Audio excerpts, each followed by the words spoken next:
Hello everybody and welcome back to the snooker action. As now we are going to be traveling all the way back to China for the China Open return. Ever since the 2019 triumph of Neil Robertson, this tournament has been off the chart, but after a recent couple of months or even a year after we've seen Saudi Arabia to get cancelled on the tour, then we have brought back the Shenzhen Open instead of the Xi'an Grand Prix, and of course the return of the China Open too.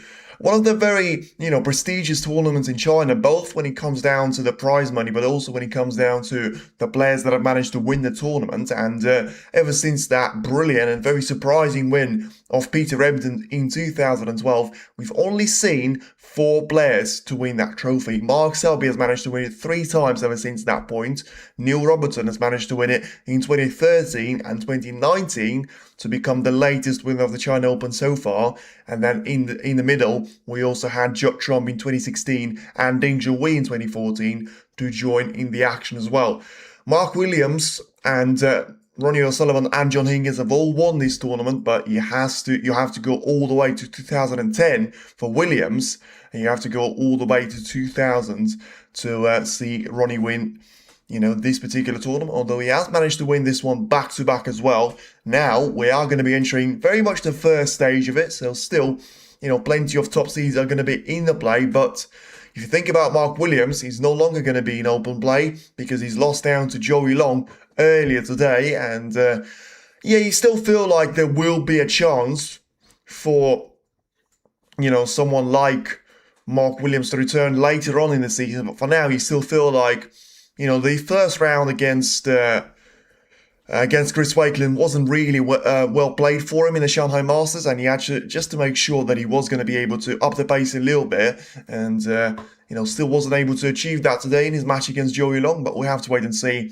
whether that's going to be a problem for him later on. For now, Joey Long and of course David Gilbert managing to beat Ding Junhui on his way towards the second round match as well. It was a very confident win for him, and now it will be all down to seeing on who of these 4 players, as we've got Barry Hawkins against Lee Hon Yu on table number 2, and then of course we have got the reigning world champion of Yize up against Yao Peng Cheng. The world number 79, which came into the tour as a bit of a wild card, as a surprise at the Xi'an Grand Prix, where he was up against Ronnie. I think he appeared on the radar of the majority of the snooker fans at that particular point. But he was able to, get a frame away from Ronnie, which in Xi'an Grand Prix, I tell you what, I think before, Gary Wilson was sort of able to do that. Nobody ever managed to do that. Not Boyko, not Maguire, not Jones. And, he was a really good particular frame there from Yao Peng Cheng. But he was able to have a brilliant run of the qualifiers so far this season. He did disappear slightly as we came towards the likes of British Open and English Open as well, but still managed to hold on to a very positive head-to-head record. And now he's going to be up against a great challenge of Yize to be up against him, because if you feel like he's going to be very much the man to try and beat here, then, we're going to have to wait and see whether there is going to be someone to try and stop him, because we've seen top seeds eliminated. We've also seen some really good performances there from the likes of Joey Long and also David Gilbert, as they were able to beat Ding Junhui and Mark Williams respectively.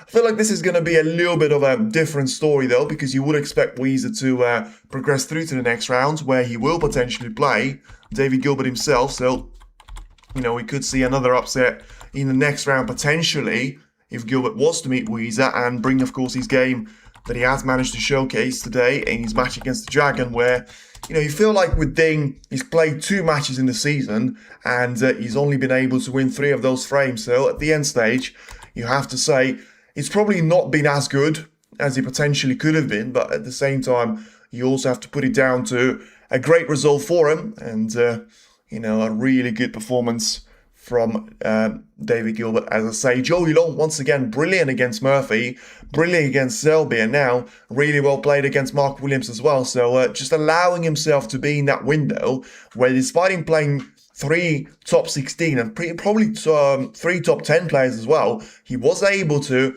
hang in there every single time, beat 2 of them actually, with Mark Selby and Mark Williams, the world number 9 and the world number 8 right now. And, only falling short to the world number 5 of Shaun Murphy there, the former world champion world champion, of course, in 2005, but also the finalist in last season. So it'll be interesting to see if that's going to be another chapter for Yao Cheng to try and go from that point. But it's also going to be very interesting to see on who are we going to lose out on out to the top seeds. Mark Williams and Dig Joey are going to be in there, but also you have to mention Hossein Rafai and Anthony McGill getting through the wildcards with no issues. And of course, another top 16 player, which we're not going to witness, is going to be Mark Allen, that has withdrawn from Shanghai Masters, from China Open, and from Wuhan Open as well. The official reasoning says that it is going to be done due to personal reasons. So whether it's still going to be very much down to, that painful black at the end of it in his match against Yize in the semi-final of the World Championship, probably doubt it, because it's not really the reason for you to skip 3 major tournaments as well at the start of the season. But whatever the reason was, that certainly was the reality. And now we're about to welcome the referees and then, of course, the players.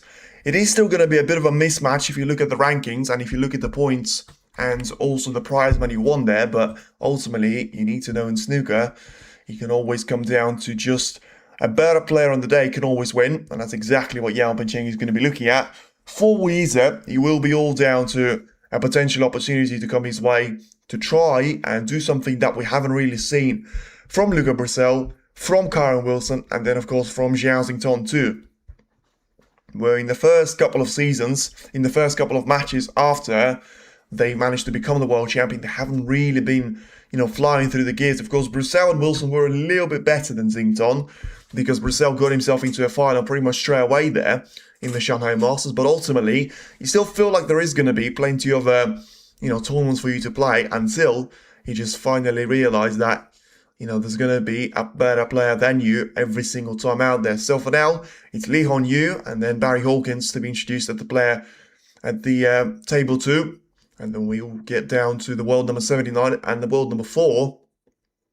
As Yao was able to win 30,000 worth of ranking points in the previous season, which, of course, he gets the second season on the tour card before he's going to be able to sort of showcase the ranking points. And based on those, let's see if he's going to be able to keep himself in the top 64 and then try and extend his tour card for a couple of more years, as we have seen from the likes of Liam Pullen and Anthony Kowalski last season, where they needed to get quite far in relation to make it all the way to the Crucible for them to be very much down in the action for a couple of more seasons. But both Pullen and Kowalski having a bit of a quiet start to the season there, with a couple of qualifying matches to be won, but also a couple of them they've already managed to lose out on. For now, we get the referee in the building, and now it's all down to the players to be making their way all the way to the arena here. It's a lovely little place here in Tuyan.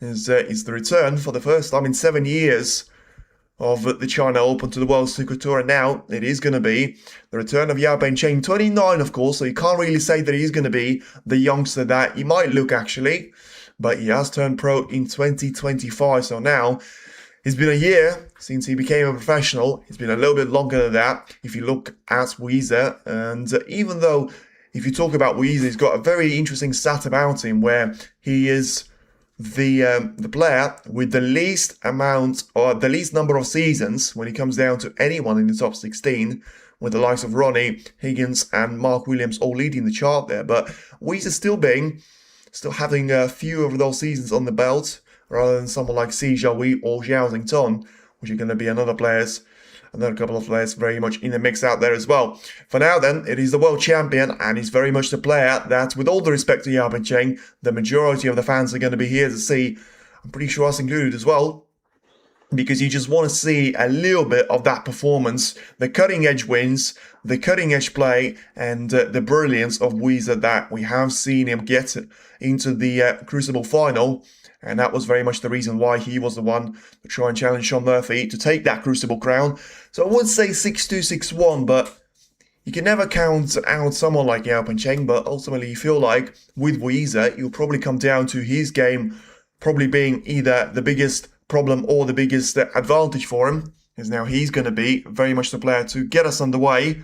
And then let's see whether it will be very much a stop-start performance and, a bit of a nasty game there for Yao Pecheng, which he feels like probably, even though he's an attacking player himself, it'll be very, very difficult for him to try and take this game towards Yize if he's going to be looking to try and sort of initiate that play for him to be very much on the back foot there, but with Yize having to play those couple of extra safety shots, whether that's going to be something on his mind, you know, or he's just going to be trying to be himself and just try and show the best snooker that he can. We're going to have to wait and see. For now, it's a really good break-off shot there from Yize. Now, seemingly, Yao Pecheng is going to have to try and get the cue ball running all the way towards the right side cushion. It needs to be careful with this type of a shot and just very carefully getting through towards those reds. And now, even though he has sent one of them to be a little bit closer towards the right corner, still feel like he's managed to get away with this one. But Yize is having a bit of a good look at the red above the pink there, whether it goes past it, because if it does, it's got a great chance of getting the first point on the board, but in the end it doesn't seem like that's the case, and just carefully playing the cue ball all the way towards the ball cushion, making sure the brown and the ball colours are going to be covering the cue ball from seeing those reds, and yeah, probably leaving Yao Pecheng with a chance of taking the red on the right hand side there, playing it with plenty of topspin, but ultimately just you know, asking the referee to have an extra look, and of course, if there is going to be a potential chance for the referee to having to respot the cue ball, you know, Yao is going to be interested like no other for it to be exactly where he was previously, and now seemingly got this shot to be played quite well through the gap in between the yellow and brown, as he has a little bit of a contact in between the reds and the cue ball, and in the end he's going to be just above the bulk line. Has left one of those reds into the right corner, but I think the pink might be getting in the way there, so probably playing the same red there from Yize, whether he wants to try and take this one away on towards the pink, and he decided just to play a bit of a nothing shot there, getting the red to be heading backwards in towards the main pack there, and now it's going to be a chance for Yao Pecheng to play the cue ball in towards those reds, and you can always try and choose the one next to the left side cushion if he wants to, but you probably would suggest the better option for him is going to be just taking that red away as if it was a cross double, but ultimately, you know, playing the cue ball to be heading towards the bulk area, and that's exactly what he's played. And he got a really nice touch on the cue ball, 2 cushions, and back towards the bulk cushion he goes.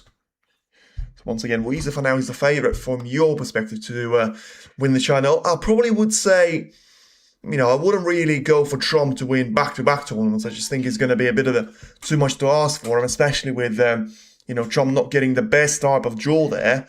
He can potentially play Ronnie O'Sullivan in the second round there, which is far from my ideal scenario there. But also he's got Saint Ham in the first round, which could be a bit of a banana skin for him.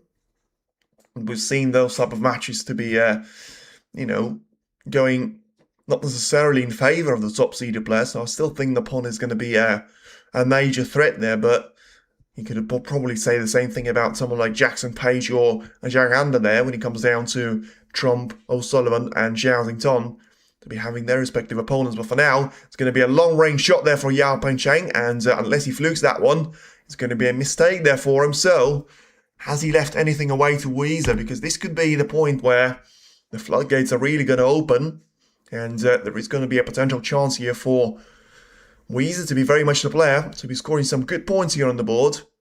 Now, looking at the reds taken into the right middle, he plays this one with backspin. He probably is going to struggle to get on the black there, so you just feel like if there's going to be any realistic value in taking that shot on, I'm like, well, yeah, I do have to say, you probably have to like someone like him for this style of play there, but I mean, here's an interesting one for you. Would you prefer someone like Zhao Xington with his cue ball control? Would you prefer someone like a more a posse machine there from Yize, where he goes for an attacking shot every single time there, not necessarily playing, you know, the best type of positional shots, but just having that brilliant shot in his locker there, which sometimes can get him out of trouble. You know, seemingly worked for him on a couple of occasions, and now looking at the red to be taken in towards the right middle, whether he wants to just try and get that cue ball carefully bouncing onto the black ball cushion here. That's exactly what he's done, but I feel like he might have just overplayed that one a little bit. But to be fair, the cushion just about absorbing the pace of the second red there, making sure it's not going to be over the right middle.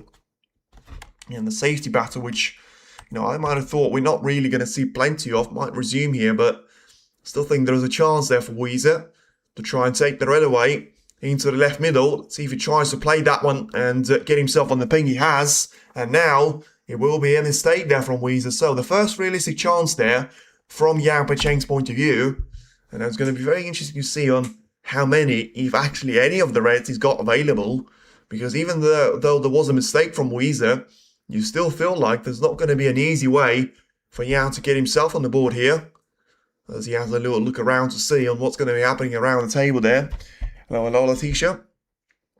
But ultimately, felt like he can just about get past the blue there, so careful backspin, playing that cue ball across towards the black there with it being slightly out of position. Well played there in relation to the potting angle. Now, how close is he going to be on the pink? He decided not to be trying to hold the cue ball for the black there, which was a reasonable thing to do, I suppose. Because, for the pink, there is a lot more room for you to try and get around here. And now it's exactly what he's trying to achieve. Playing for the pink to be taken now in towards the left middle. And careful shot on the backspin approach again. Might have to do that for a couple of shots here because doesn't really have a lot of shots into the middle pocket. Apart from if you talk about the actual colours. So, I don't know if he wants to try and stay on the lower end of the table there, Yao, for now. Because he's got the ability and opportunity to try and achieve that. With plenty of other reds available to him. Into the left or right corner. He can try and utilise the pink, the blue and the black there as well. For now clearly playing for the pink on the second consecutive time there as well. But with Yao Peicheng, of course, getting any sort of number of frames against the world champion is going to be a great confidence boost for him. But nobody said that if he gets himself into a really good opportunity in terms of scoring some points, then, he's not going to be able to win the whole thing out there because, of course, in snooker you have to take it on a frame-by-frame basis. And so far, I haven't really seen any mistakes from the safety positional view. But also we have seen some good cueing there on the first couple of shots that he's played.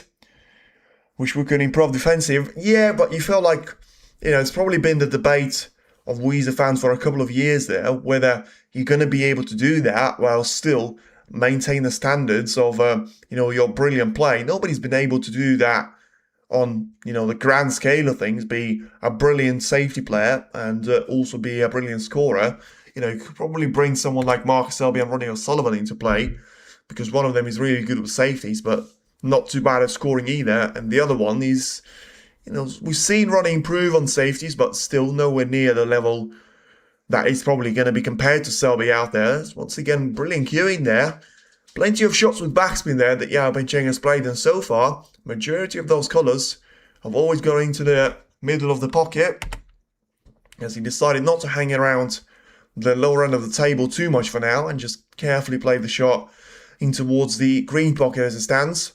As he gets that red away, positions himself for the bold colours. Of course, that will make a couple more bold colours to be available if he's going to be looking to try and get a shot on the red there. Although, it's a bit of a no man's land there in relation to Yize. Yeah, he can improve a lot. You feel like he can, whether he's going to or not, is going to be down to the, the way that he's going to try and sort of evolutionise his game, if you like, because he's only 22 and he already has become a world champion. So there is going to be opportunities for him to try and change his game if he wants to, but I'm just saying, based on what we've seen of the top players there, they usually just, they are who they are, and they probably just try to improve the game and the part of the game which they're really good at, and then potentially try and pick up some advice and some technique adjustment on the things that they're not really so good at. As Yao Peicheng there, as long as he's not going to be stuck on the pink, which he's having a good look at, he may still be able to get through on the black there. But I feel like he's given himself a brilliant chance to win the frame here, because that was a fantastic split that he's played. Selden doesn't seem like he can get through to the pink, but of course alternatively, he has got the black to be taken into the left corner. And therefore, he's still going to have so many reds to choose from as he carefully takes the black away. So I haven't watched any of the matches previously, so I do hope they've adjusted the pockets from what we've seen in the Shanghai Masters. Of course, that was invitational. I think for the ranking event, you should be a little bit more strict when it comes down to those pockets and to sort of ask for the highest standard of play there from all those players. And therefore is now, carefully trying to make sure he's going to be bridging over the red on the right cushion. Play the cue ball carefully towards the black there. Just wants to try and be as close to the black as possible. He can potentially play a positional shot on the pink if he wants to, but you feel like probably for now he's going to try and stick it on the black there. And then if he runs himself slightly awkward on the red and trying to get that cue ball up the table there, then that may be the chance for him to get that cue ball towards the central or even higher part of the table there. As for now, he scores 39 points there, Yao. Not too quick on the pace there, but doesn't really need to rush here. And played some, some very interesting shot selections because he sort of has managed to break this clearance in 3 parts out there. So he wobbles one of those reds into the right corner, but still doesn't really compromise himself on the exit onto the shot of the blue. And just been very, very cautious with taking 3 reds at the lower end of the table, then taking one more right at the top of it. And as soon as he's taking that one away, sort of tried to play the cue ball into a very difficult red away, which was a risky shot for him to take on, but at the same time worked out really well. And sorry, I'm on mute and rest for now.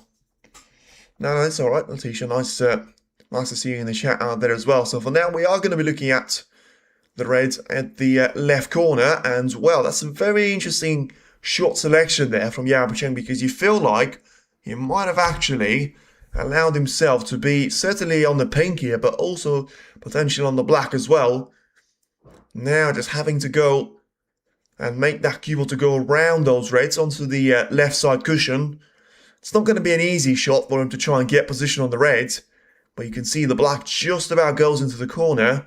Let's see if he can try and use that gap. No, he can't. Well, I thought he can't, but once again, he could be very much down to those pockets. I felt like that was way too generous, and the black was going away from the pocket there, but clearly enough for it to drop in on that particular occasion. So could we see another Shanghai Masters there when he comes down to those pockets, just being a little bit too wide there, especially when he comes down to the corner pockets here of the table. Never want to transition snooker to be heading on towards the pool here, but for now it could be something that we're seeing here. As once again, this time around, a little bit closer towards the main target, and now still being able to get that red into the corner, positioning himself nicely for the pink to be taken into the right middle as well. And now a very careful shot on the pink, just try and hold the pace of the cue ball back towards the right side cushion. He's done that quite well, but in relation to actually getting himself on the red, I felt like he could not have done any worse of a job there.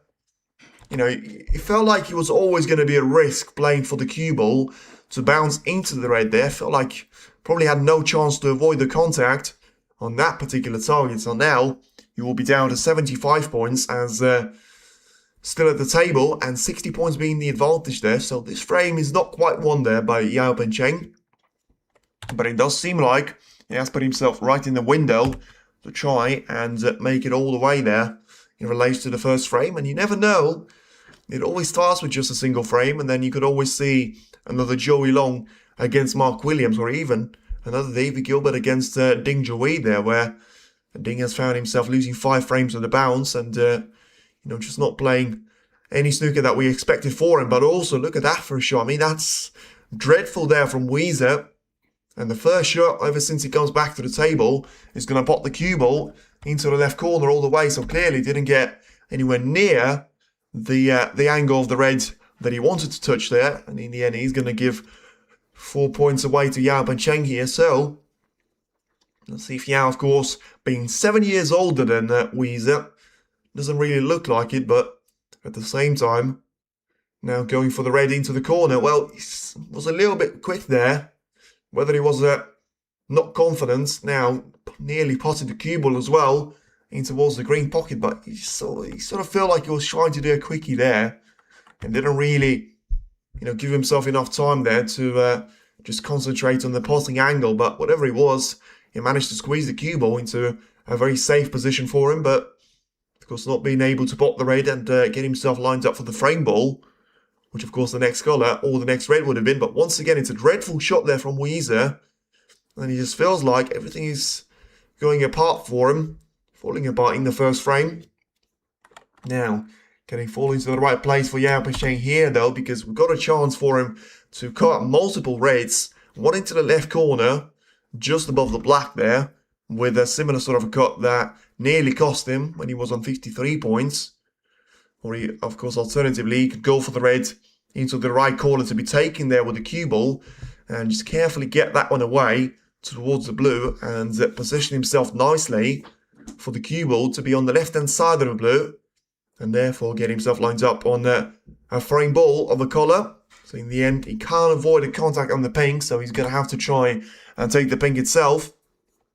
But at the same time, he'll still be down to ahead by 65 points and remaining of 67. So the pink will put him a snooker clear of any danger there from a total clearance from Yize.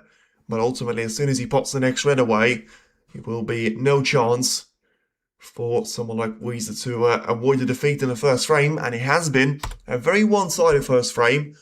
3 mistakes that you can count there from Yize's point of view, but also some really good shots there from Yao himself. And now, if it was the second frame that he was able to win against Roddy, it's now going to be the first frame that he's able to win in his match against Yize. And once again, he's queuing in relation to those pot success shots have been really, really good, some of them. And you can see that even though he's running himself a little bit wide there, and the cue ball is now going to position itself on the left side cushion, it's still going to be an option for him to be going for the black, taking it to the right corner, and just try and stay on the break for as long as he possibly can. Squeezes the black in, and now allows himself to be positioned for one of those reds to be taken here. Whether he wants to try and go for the one along the black ball cushion, or if he can't really see that one properly, he might have to try and go for the red in towards the left middle. So once again, still not really trying to up the pace too much here. There's no need to at this moment in time. And for now, squeeze another good red in towards the left middle, and now positions himself to be heading for the pink and in towards the right corner of the table. Once again, maybe playing for the cue ball to be slightly further away from the usual line of the reds, but may still position himself to try and make a clearance of 50 plus points here, in relation to certainly going to have plenty of points available, but whether he's going to be able to execute that or not remains to be seen.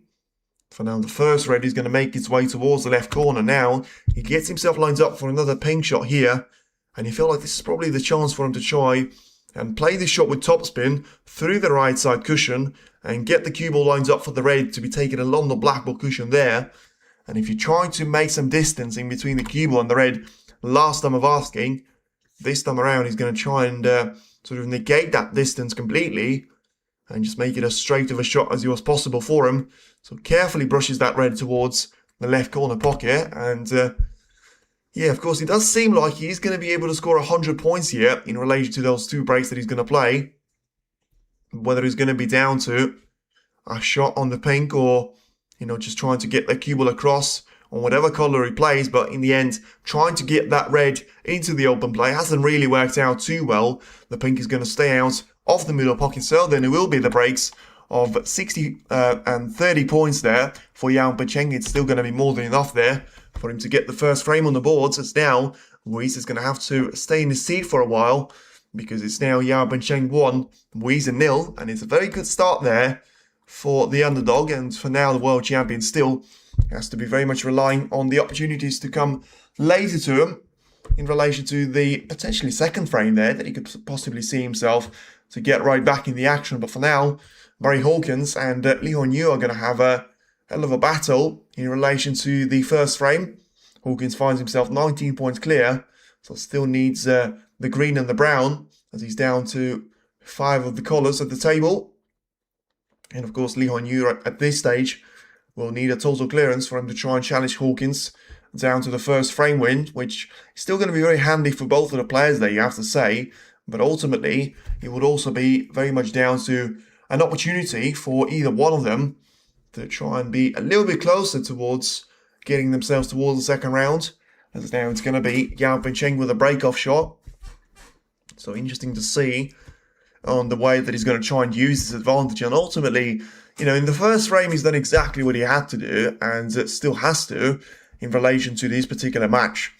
When it comes down to Yize, you need to make sure you don't allow him to be running away from you, and the best way for you to do that is by winning the first frame. And since he's done that already, it sort of allows him to have a little bit of freedom in relation to what can he actually achieve when it comes down to the end point of the match there, whether it's going to be just that only frame that he's won, and then, we're going to see a whole new Yize in the second frame. We're going to have to wait and see on that, but for now, it does seem like he will be the referee to give the cue ball back towards Yao here, and it will be his break-off shot to start the second frame. And after Yize played only a handful of shots there, I'm pretty sure he was, more than 10, but at the same time, very few of them have been attacking shots, and majority of the opportunities have come the way of Yao Pencheng out there, as we now have the last countdown, and then we'll see what's going to happen in relation to who's actually going to be the player to get the opening chance here in frame number 2. For now, Hawkins has managed to get the green, and now he's just trying to get the position on the brown as well, as he gets that cue ball all the way towards the brown. So it does seem like Barry's about to win the first frame on the board, and potentially now with Yize to be on the back foot against Yao Pencheng after he's made that break-off shot, we could see 4 top seeds to be eliminated here in the first round. We've seen 2 of them already eliminated, with Williams losing out to Watchalong, and then of course we have also seen another top 16 player to be defeated, with Ding Jui losing out to David Gilbert. For now, it's a decent shot there from Yize. He needs to try and collect those on as many occasions as he can at this stage, because just trying to get the cue ball into the right zone for him is going to be a very helpful thing for him to try and achieve. But ultimately, from Yao Pencheng's point of view, you still have to put it down to a decent chance of trying to make some distance in between those reds and the cue ball, as he's now able to generate plenty of power. But you have to ask the question, was that a little bit too much power? And now, if the cue ball is going to show those reds on the right-hand side there, I feel like there is a really good opportunity for Yize to try and go for one of those reds. Whether he gets a chance of trying to play that cue ball probably sideways across towards the black there is not really going to be the way that will get in the maximum number of points. But at the same time, if he plays the shot away in towards the right corner now, it's Yize that gets himself through that opening gap, and now it's a shot well played there from the world champion. It's a brilliant red to get him underway, and after some hard work in the first frame from Yao Pencheng, are we going to see a little bit of a rebirth here in the second frame from the world champion himself? Now, what can he try and do with being wrong side of a blue there ever so slightly? So just trying to negate the pace and get that cue ball to be lined up slightly top side of the red, so that there is going to be a line for him to be taking that cue ball away towards the right side cushion. So then, a careful shot on the backspin, played straight into the heart of the pocket again. So 7 points now on the board that he has. And it's going to be quite a different position there from what we've seen in the first frame, but ultimately it does have a couple of similarities with, some of the reds to be open already. But you feel like the biggest difference and the biggest problem there for Yize is probably going to be down to the factor of the black and the pink, both of them not being available. So that's going to be a potential thing there to force Yize into taking an aggressive route into the pink, and that's exactly what he's done.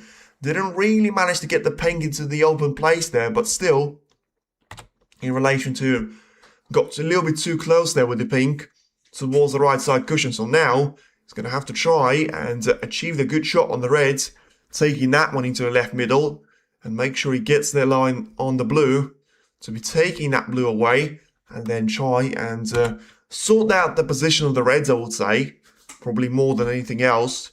Because, of course, he could also say he needs a really good positional shot on the pink, but it's not really going to get anywhere with that, because if he pots the pink right now, he's still going to have 3 or 4 reds to be getting in the way there of his own play. So, you just feel like it's not really going to be something that he's going to have his eyes full of right now.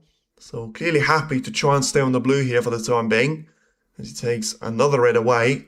a little bit more of the pocket there that he used, but probably doing that intentionally.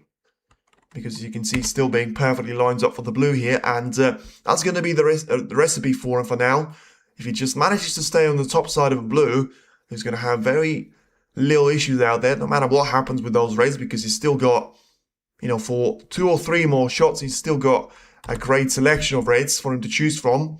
He just needs to make sure he's going to have himself to be quite close towards the blue here. So once again, this time around, he's going to be on the lower side of a blue.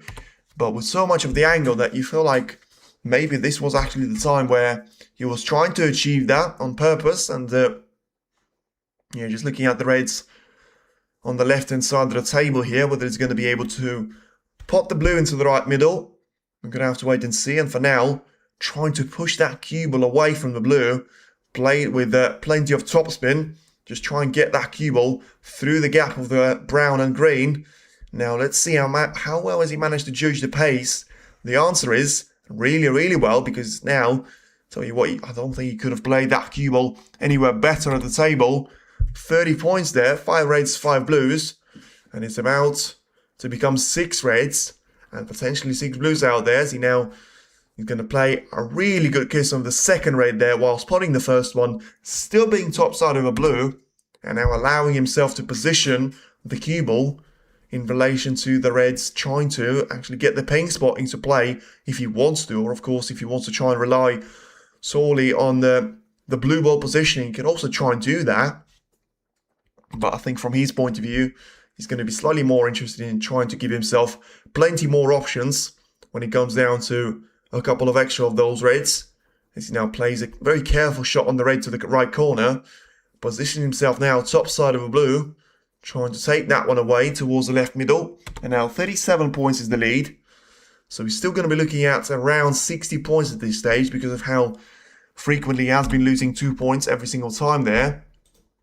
With those 7 reds and 7 blues that he's taken. So he's going for a blue maximum for now, which is a very rare breakout there. And of course, it would very much add up to an equivalent of you losing 30 points there. And instead of 147, it's going to be something like 117. But now he's about to bring another colour into play here. And after playing the blue on 7 different occasions, this time around, it will be down to the pink that he decided to play for. So very careful shot on the pink, taking that one away into the right corner. What a shame, Williams is out. Indeed he is.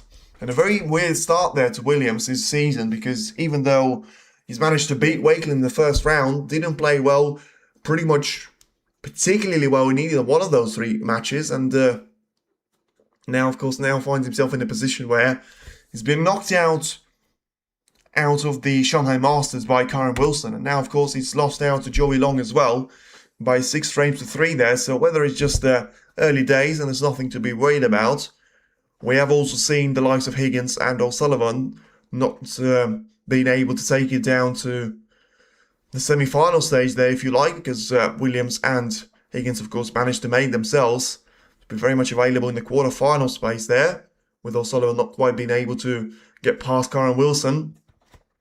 So now, yeah, Picheng played a really good shot once again, and yeah, playing for the rating to the left corner.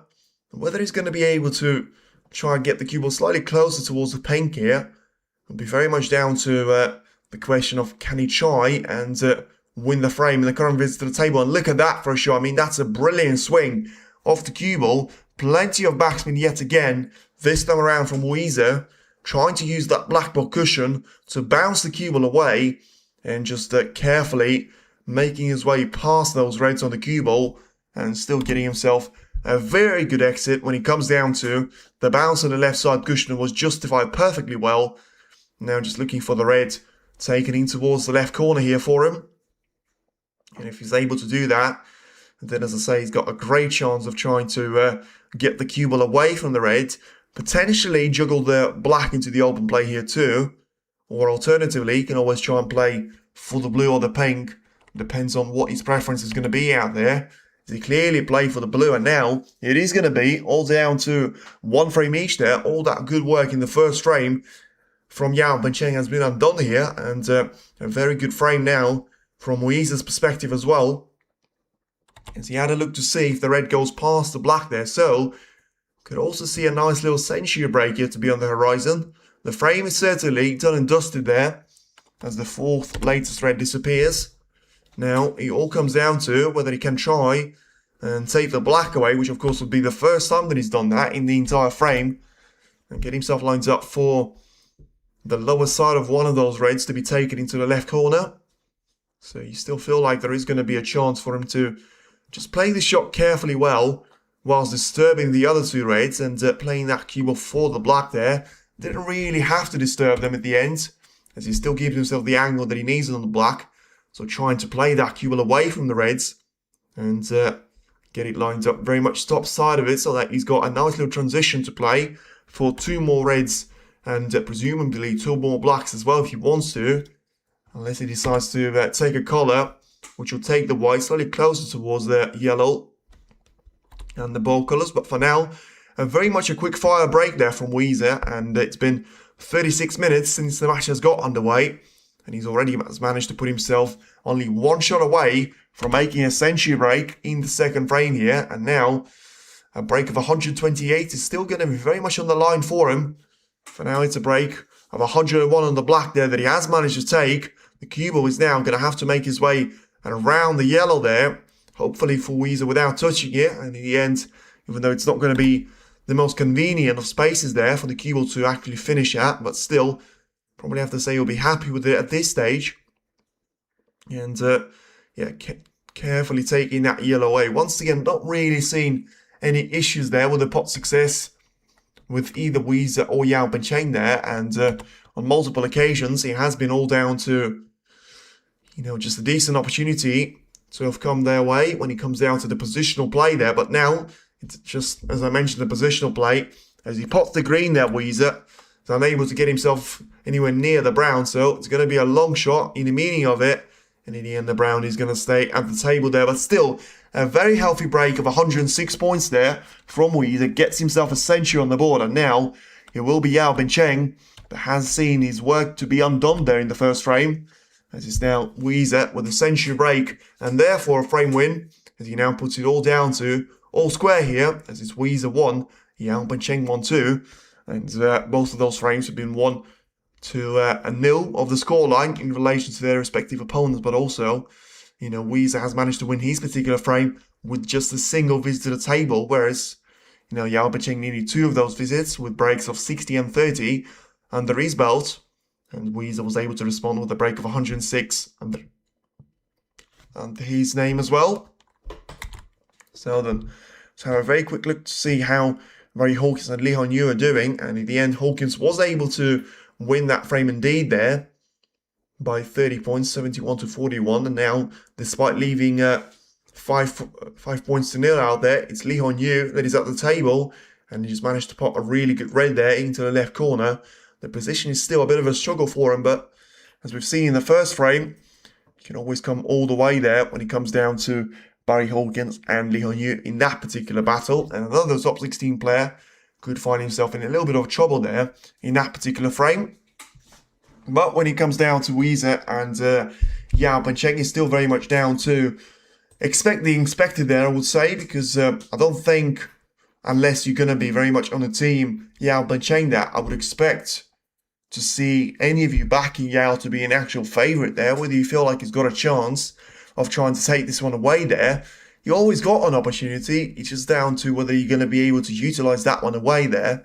And so far, he hasn't really done that too well, and still looking to try and find himself in that position where, you know, he's going to be able to get a couple of frames in the lead, and therefore just put himself very much within that window, which would allow him to try and be the man very much accelerating away there, putting all that pressure away to his opponent. But ultimately, I think both of the players have done really well. They've had arguably two chances in those two frames, and one each, and both of them have been able to take those chances really well.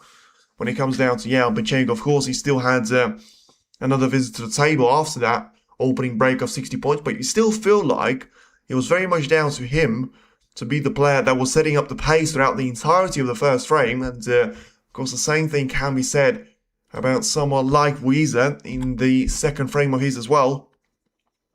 For now, though, It is the world champ with a break-off shot, hoping that it would be slightly better than what we've seen of him in the first frame. And you can see it's a nice little line there for the cube. Well, to be fair, I mean, the one in the first frame wasn't too bad, but it just felt like there was plenty of speed there, plenty of room for the cue ball to go past the green on the right-hand side of those reds. Not really the case here, though. And yeah, might have to try and make his way on the left-hand side of the green and the blue respectively. And therefore just put himself in that position where he's going to be looking at the reds just carefully to be taken away there towards the black ball cushion and play that shot away so that you will have a chance of not leaving any chances away to Yize out there for now. As we'll ask to have a look at what's going to be happening with the red to be taken in towards the green pocket being probably the only possibility for him. You know, the cue ball is tied up towards the cushion here, so it's entirely up to him if he feels like he fancies this shot to actually go in for him, because, of course, in this situation, he'll be the only red that he's risking to leave away to Yao Cheng. But in the end, clearly thinking that it's not going to be worth the risk for this time of asking, and yeah, he's going to find himself with a chance of playing that cue ball all the way towards the top side of a table. Now then a chance for Yao to be the man, trying to get the red away into the left corner if he wants to. And yeah, in the end he's trying to go the other route there, but you feel like that was certainly the route which caused them all the issues in the previous frame, and that was the exact chance that we've seen Yize take and convert into a break of 106 points. Not quite on this occasion though, because there are going to be a couple of reds that have gone in the way of each other. Had it not been for at least one of them, I feel like the chances of Yize would have been a lot better, but for the time being, it's now going to be Yize to just return the favour very carefully indeed. Make sure that those two reds are still going to be in play for Yao Cheng in exactly the same scenario as they were on the previous time of asking as well. And Yao here himself is just having a look to see whether he can get through to those reds, or is he going to have to try and potentially catch the one closer to the pocket there with the right hand side and just play the cue ball carefully away from those reds. Or is he indeed going to be able to just try and take that shot with a neutral way? And probably what he's trying to do there, just a careful brush off the left hand side, and now making sure that he's got a line of taking those reds away towards the right side cushion.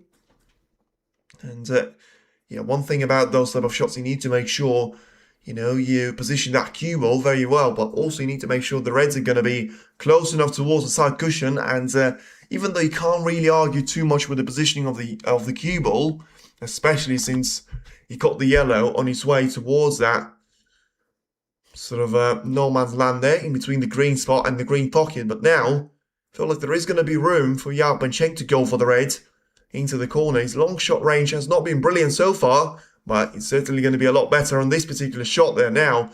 Let's see where the cue ball's going to finish. Just doesn't want to be straight on the yellow. Well, I don't think he's going to be straight on the yellow, to be fair.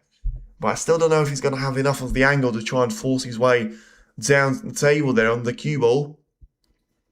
Yeah, he's played the previous shot really, really well, but the question has to be asked on what does he have available ahead of him and what can he actually achieve with taking that yellow away and playing the cue ball for the bottom half of the table now. Well, I just feel like he is going to find himself in a little bit of no man's land again here. It depends if the red second above the black goes into the right corner, but I don't think it does. So therefore, he's going to have to go for the red right above the black there, which is going to make it quite difficult for him not to lose touch of the cue ball. May just have to try and take this one with plenty of backspin, and that's probably why, you know, you're concentrating on the backspin by so much that he didn't actually manage to take care of the red itself, and that's exactly why Yize is going to be considered a favourite, because you wouldn't really expect him to make a mistake like that in the first place, but also you would feel like if he was to find himself in that position, be a lot more likely to recover without missing out on that particular shot. But now he's got his own chance to respond, playing the cue ball into the red, carefully taking that one away into the right corner, and now positioning himself very nicely indeed for 5 reds available to him, also be taking with the black there, One of them, of course, was already taken. And now the first red and black combination is about to be completed here. And the black is going to make his way towards the left corner pocket. Now then, just having a look to see what's going to be happening with the red taking it to the right corner. If he tries to carefully take the cue ball away towards the right-hand side of the cushion, then, I mean, as much as it's still going to be an advantage for him, even if he wants to try and play for the blue there, I feel like, yeah, he probably would like to try and stay on the black for now. But if that's the only way to try and keep the red going, then, because he's going to have absolutely no choice, and he's going to be forced into playing the cue ball. He sort of shot onto the blue out there. For now, that's exactly what he's done. And yeah, it's probably the exact opposite of what we've seen in the previous frame, because there's going to be fewer reds available to him, but there's going to be a lot more room when it comes down to the colours to try and expand on that. So then Yize is just having a very careful look to see on what's going to be happening around him here. And if he just tries to take that blue away without making contact with the pink, then of course he'll still be very much down to the positional shot that he plays in relation to a couple more of those reds. But for now, he seems like he's going to be happy with just staying on the blue and the pink for the time being. Not worried about the black too much as it stands. And just having to make sure he keeps on potting those reds. Overplays slightly there when he comes down to the blue, but he may actually turn this into an advantage, because now has got a lot wider of the angle on the green. So you feel like he's pretty much got the perfect angle to try and take it all the way in towards the bunch there, whether he wants to try and achieve that or not. And for now, it seems like the answer is going to be negative, and a little bit negative on the pace as well. Should have got the cue ball to carry on running out there, but couldn't quite manage it on this particular occasion. And it will be down to Yize to carefully take this red away, play that cue ball, and around the black there. So, is this going to be the first time where he's going to try and take the pink, or he's going to be forced into taking the pink? Well, it's an interesting one, but you feel like the blue is a lot easier of a colour for you to take on. But as I said, when he was coming to the table out there and scoring that first point, he had 5 reds available. He's now potting the 4th one, and the 5th red available. He's now in a bit of an awkward position here, so I'm not sure if he's actually got a choice of going for the blue here. Might have to take this one all the way to the pink, but excuse me, clearly thinking that that's not going to be the best thing for him to try and achieve, and in the end just trying to get that black away and into the right side cushion. Well, didn't really work out for him on that particular occasion, and now it's just going to be a 22 points of a lead there for him to try and carry into the second part of this third frame. So probably just the red that he was trying to actually develop there was right next to the black there, and instead of developing the red, he's managed to put the black out of position completely. So going to try and use the same red as a safety shot there, and in the end end up with a break of 25 points for him. So give it back to Yao Pencheng there when he comes down to his particular turn. And yeah, I think probably he's going to be focused on trying to get the reds to spread out away from each other. Doesn't really want to catch or be anywhere near the jaw of the middle pocket, which he has managed to avoid. But has he managed to cover the reds by the left corner there with either blue or green? The answer seems to be positive for him, but of course Yize is still looking for some other options for him to try and exploit, and potentially a plant into the left corner that he's having a very good look at right now. Or alternatively for him, he can always try and play this shot with the exact way of just trying to get the cue ball further away from those reds and just concentrating entirely on bringing the white towards a safe place at the top hand side of the table there. And you don't really understand when it comes down to that particular shot on what he was trying to achieve out there, because he wasn't too close with that plant. You know, he wasn't anywhere near the pocket there, to be precise, but also you feel like there was a chance for him to guide the cue ball with a lot more power. In the end, that wasn't the case, and yeah, he sort of caught the black in the way. And now it is going to be down to Yao Pencheng, which, you know, still could have played this shot a little bit better there on his point of view. But at the same time, he's still out there with a chance of taking the green away into its own pocket. Play the shot with plenty of topspin on the cue ball And, well, it's just a little bit of weird there with the cue ball running and then suddenly stopping, the topspin kicking in. But it worked out pretty nicely for him. And of course, this is a very interesting position there because despite him being 18 points behind there, he's only going to need all those reds.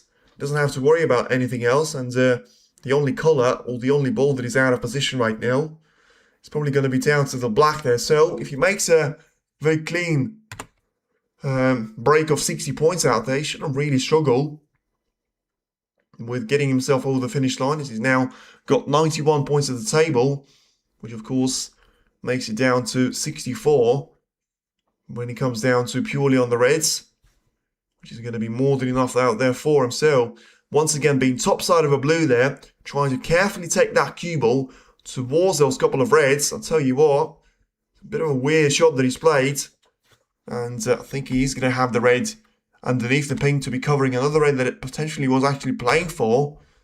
So even though he's still got a chance to recover, made his life slightly more difficult than he had to be. And now taking that red away pretty nicely with the rest shot. So recovering well once again. And now being top side of a blue, 11 points down, but at the same time, just looking to try and get the cue ball to be accelerated away there, which is not the easiest thing for you to try and achieve when it comes down to a shot having to be played from the right side cushion. Now then, has he got enough traction on the cue ball to try and make it all the way in relation to the red taken into the left corner? Seeming like he has.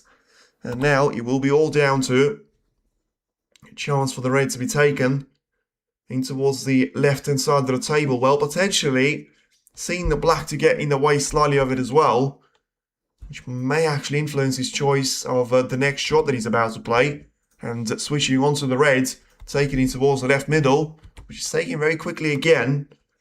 So I feel like he is trying to step up on the pace pedal a little bit more in relation to what we've seen in the first frame. And now a shot with backspin on the cue ball, having to go all the way on the yellow and just make sure that cue ball is not going to get stuck to the pink, which seemingly is exactly what happened there. He gets a little brush with the pink at the end, which doesn't really correct the mistake there, but it does give him a chance of still being on the break here.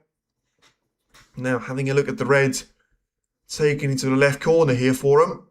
See if he's going to be able to avoid the touch on the black there as well, as he now uses plenty of the jaw of the corner pocket, and now just doesn't want to have too much of the angle on the pink, which he will have. But of course it's now down to the way that he tries to utilize this particular angle, because he can always try and play the short backspin, which he decided not to be doing at this stage. So topspin it is, and let's see if he's going to have anything available for him.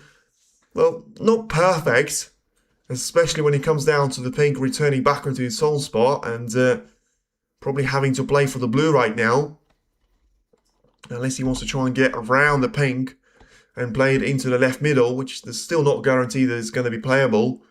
So being slightly further away from the red that he wants as well. Now carrying that cue ball with some extra bit of pace, which turns out not to be enough there for him. So then 5 points of a lead, and still looking to try and pot the blue in towards the right middle, get that cue ball to be accelerating past the bog line and on towards the cushion. Whether he's going to be able to execute that or not remains to be seen. But yeah, I mean, 3 cushions minimum.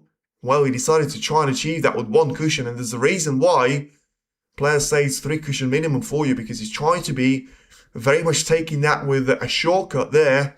And well, I mean, he's got the red available to him, but he's a lot further from the red than he would have liked to be. But also, he's going to have a very tentative shot when it comes down to the pink to be taken into left middle. Or alternatively, of course, missing the red, as I said, it wasn't a gimme for him, and he hasn't managed to get anywhere near enough of a point cushion, which would keep him safe in relation to that massive threat, not in relation to the height there, but also in relation to how well Yize is able to utilize those opportunities pretty much majority of the time there, and be very much the man for you to catch come the end of the frame, despite being behind for the middle point of it out there, as he now gets himself in towards the blue here, and could have played the shot slightly better, but you feel like he was probably going to be the correlations of not being perfectly lined up for the previous red.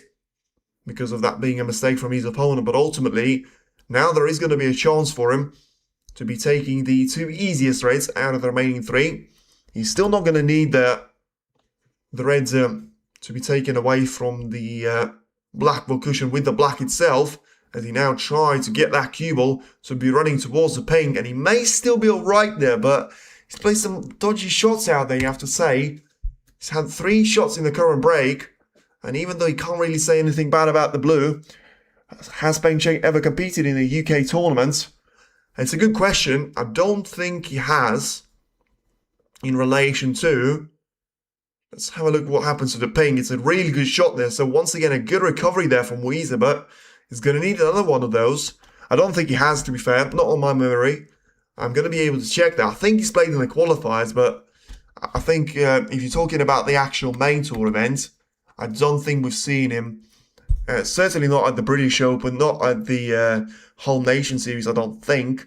So if you look at the head-to-head for and the previous matches for Yao Peng Cheng, he's certainly played at the qualifiers for the Crucible and Wuhan Open qualifiers as well.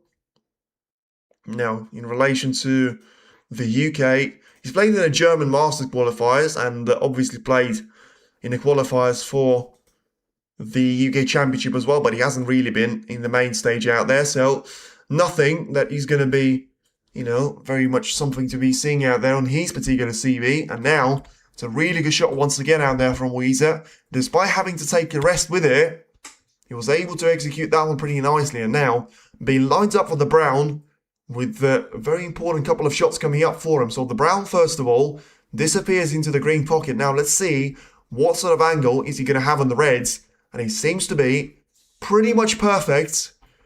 It's not too close to the red in relation to being straight to it, and he's got just about enough angle to try and force that cue ball to be bouncing away like crazy.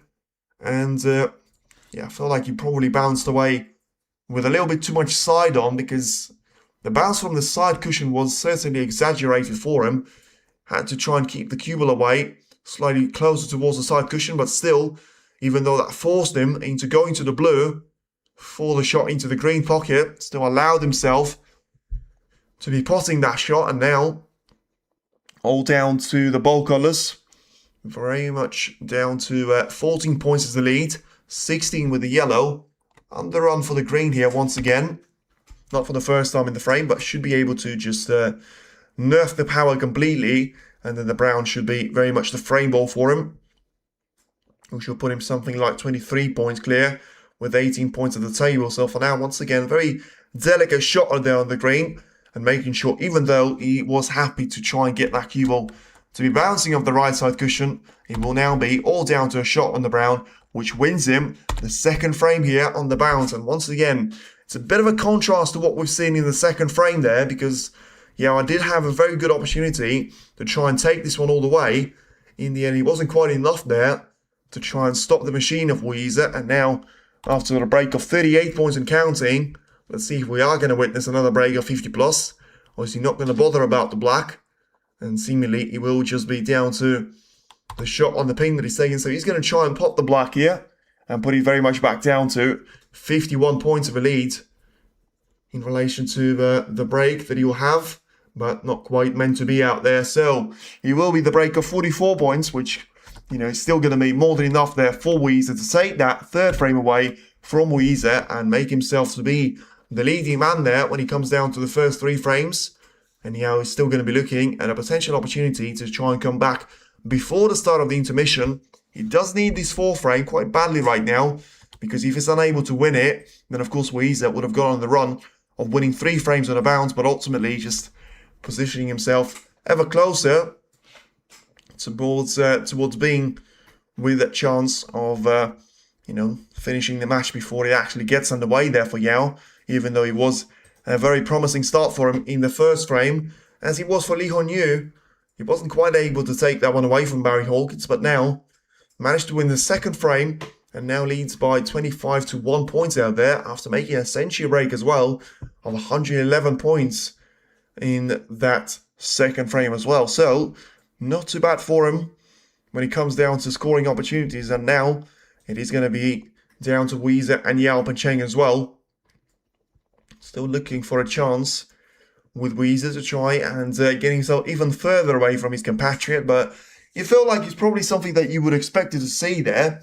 You know, Yize not necessarily struggling for some form, but also not playing some brilliant snooker that we've seen of him, even in Shanghai Masters there before his eventual defeat to the actual winner of Watchalong. You know, it's going to be the first round match, and you would expect him to try and build up his form quite gradually out there, but you still feel like, at moments, you feel like there is so much there to explore when it comes down to that cue ball control, and sometimes it's just simply not good enough for him.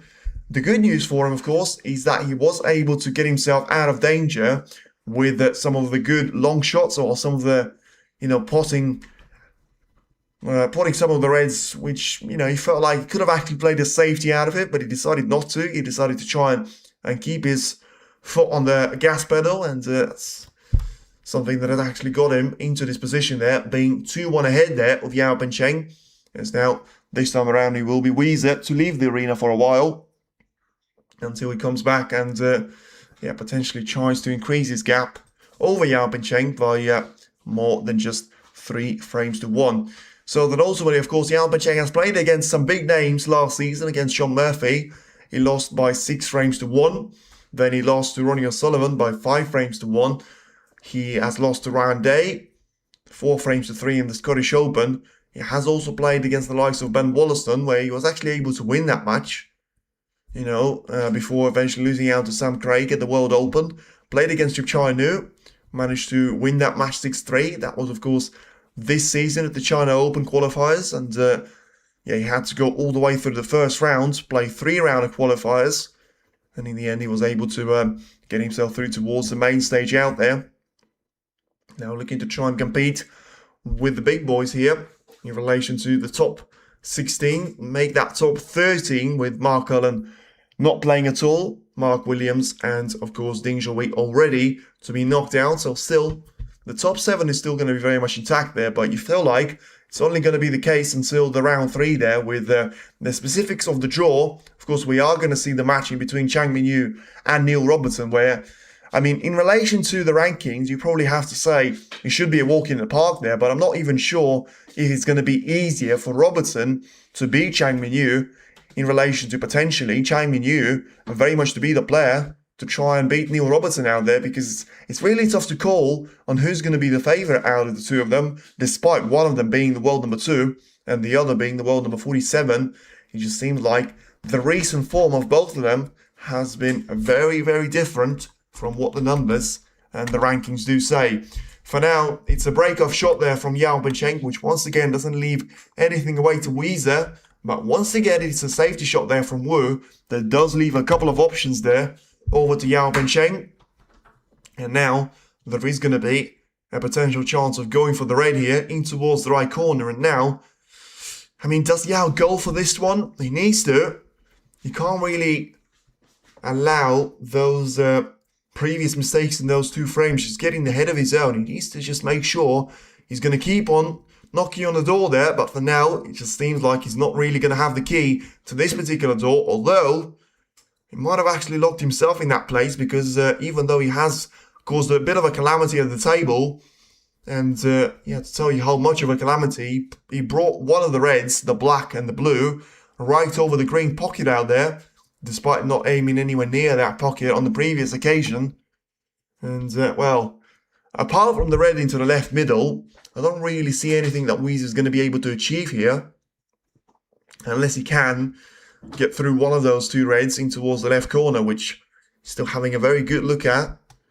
And, of course, he would need to try and restore the position of the black or the blue as soon as he possibly can out there. The question is, does he have the chance of potting the reds? The answer is, yes, he does. So, at the end of it all, even though it seemed like Yao Bencheng has massively got away with that one, he hasn't quite. And after a good shot there, Yize is able to get the cue ball away from those reds' captivity. And now it will be all down to a chance for either green, blue or black to be taken. And then presumably after he's taken the green away, I thought he was going to try and take that shot with topspin and play for the red next to the green pocket and potentially get the black or the blue back to their original places. But he decided not to be doing that. And I mean, surely the pink must be available. Otherwise, it's pretty much stupid for him to be doing that, because he's got absolutely no chance of keeping the play all down to the pink here, unless he does it in a couple of shots time there. But he's not even going to try and go for the pink at this time of asking. And once again, playing a really good shot there on the red. It wasn't easy. And bringing that cue ball to go all the way for the blue. But once again, it just seems like it's going to be way too straight on the blue. So even though he needs to be trying to do something with the blue and the black there, he's just going to have to try and simply take the green away for the second time of asking, as he now gets himself onto 8 points. So yeah, Gareth, to answer your question, I think he has competed at the Scottish Open, but that was the only UK tournament that he has played previously in his career, because before that, of course, he was only getting himself through as a wild card in some of the events in China, such as the International Championship, the Xi'an Grand Prix, and then of course the Wuhan Open, potentially, if he needed to, at the start of this season as well. And now it's an interesting shot there from Yize, but it seems like with the blue to be coming back onto its own spot there, he may still be the one which ends the break for him, even though at this time of asking, he was able to take that blue away. Well, he's going to have to go for a long shot now, and it's not the one that he would have been hoping for it anyway. It's a very difficult raid for him to try and take, but look at that. That is a brilliant shot, and he didn't need any of the extension of that pocket out there. It's a brilliant shot, really well taken, and now able to maintain that break of 15 points and counting here for him. It's a very interesting job that he's done with those reds, because he has basically left himself with one red giving company to the black at the top part of the table, now trying to play the cue ball into those reds, and seemingly has managed to land on one in towards the right corner, which he probably deserved. He got a really good firm contact onto the pink, which absorbed all the pressure, and then sort of managed to distribute a little bit of it towards those reds, getting those to spread away from each other. So once again, it's a great shot there from Wu, allowing that cue ball to keep on running away from those reds. And this time around, it's a really good chance here for him to try and kill the position away, and therefore kill the frame away as well, as it's now 2-1 when it comes down to frames, and it's 2-1 when it comes down on points. And it's now Yize switches it up to 26 points to be scored. All of those on the current break. And once again, taking a very careful red away in towards the right corner. And yeah, the thing about Yize, of course, which you have to admire, is that he doesn't seem like he understands the rules of snooker when it comes down to you having to take the easiest reds away. Whenever he sees a difficult red, he just seems like that gets in his head. He needs that to be out of the way. And that's exactly what he keeps on doing there. And no matter the scale, you know, unless it's going to be at a very important stage of a tournament, but when it comes down to the second or third rounds, he just seems like he goes for whatever he's got the best positional shot for, not necessarily thinking on what he's going to be doing next in a couple of shots time. For now, just a very careful shot on the cue ball, positioning himself closer towards the ball cushion. Trump to win this tournament for me. Well, I felt like with Trump, I mean, naturally he's going to be the favourite, but apart from Selby, oh, that's a very weird mistake there from Yize, as he was taking that red away and into the green pocket. You have to say, well, I did just talk about the situation that he had trying to take all the difficult reds away. I mean, why did he have to play that red anyway?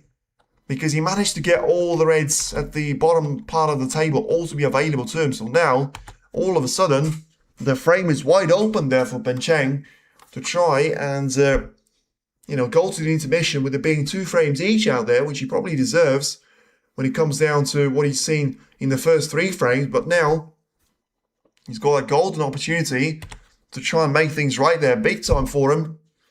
Yeah, very weird mistake, not just in relation to, you know, why did he miss the red, but why was he playing for it anyway in the first place?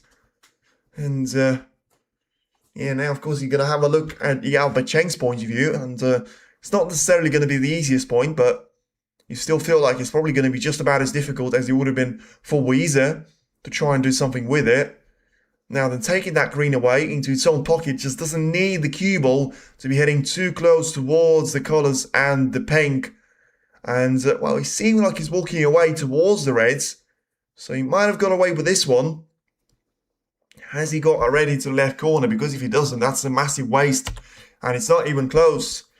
And it's not even close, not in his favour. So then 33 points of a lead out there. Again, yeah, that's what I'm thinking there. And just before that, Messi did say only Selby and Xington were able to win back-to-back tournaments last season. You know, Zhao did that with the Players' Championship and the World Grand Prix. And then Selby did that with the Champion of Champions and the UK Championship, funnily enough beating Trump in the final on twice on those occasions. But I don't really see like that's going to happen. I feel like the standards are going to be way too high. And I actually would say I wouldn't think Yize wins this tournament. I don't think Trump wins this tournament. And I am not sure that I would say that Zhao Xington is going to win the tournament. So I do expect a little bit of a, you know, surprise in relation to who's going to win this one. Because if you think about it, for me, an absolute surprise would be someone like Robertson that for now, I mean, with all the respect, he's got absolutely no form. And I probably would be surprised if he beat Chang Minyu in the first round.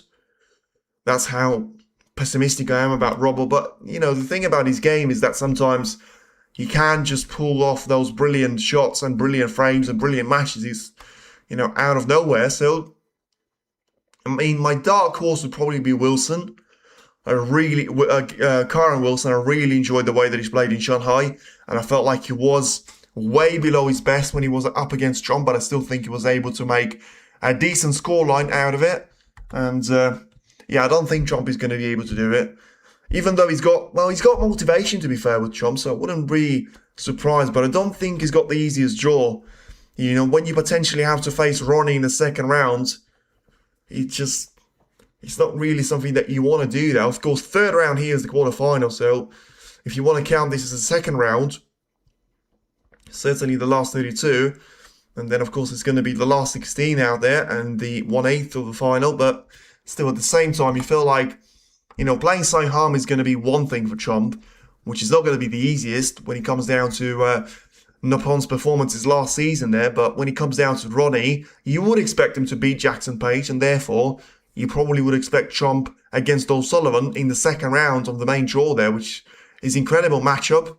We haven't seen that match at all in the last 12 months. We nearly have seen it at the final of the World Open, but at the end stage, of course, it was Chepchaya to get the better of Trump and in the end get the better of O'Sullivan as well.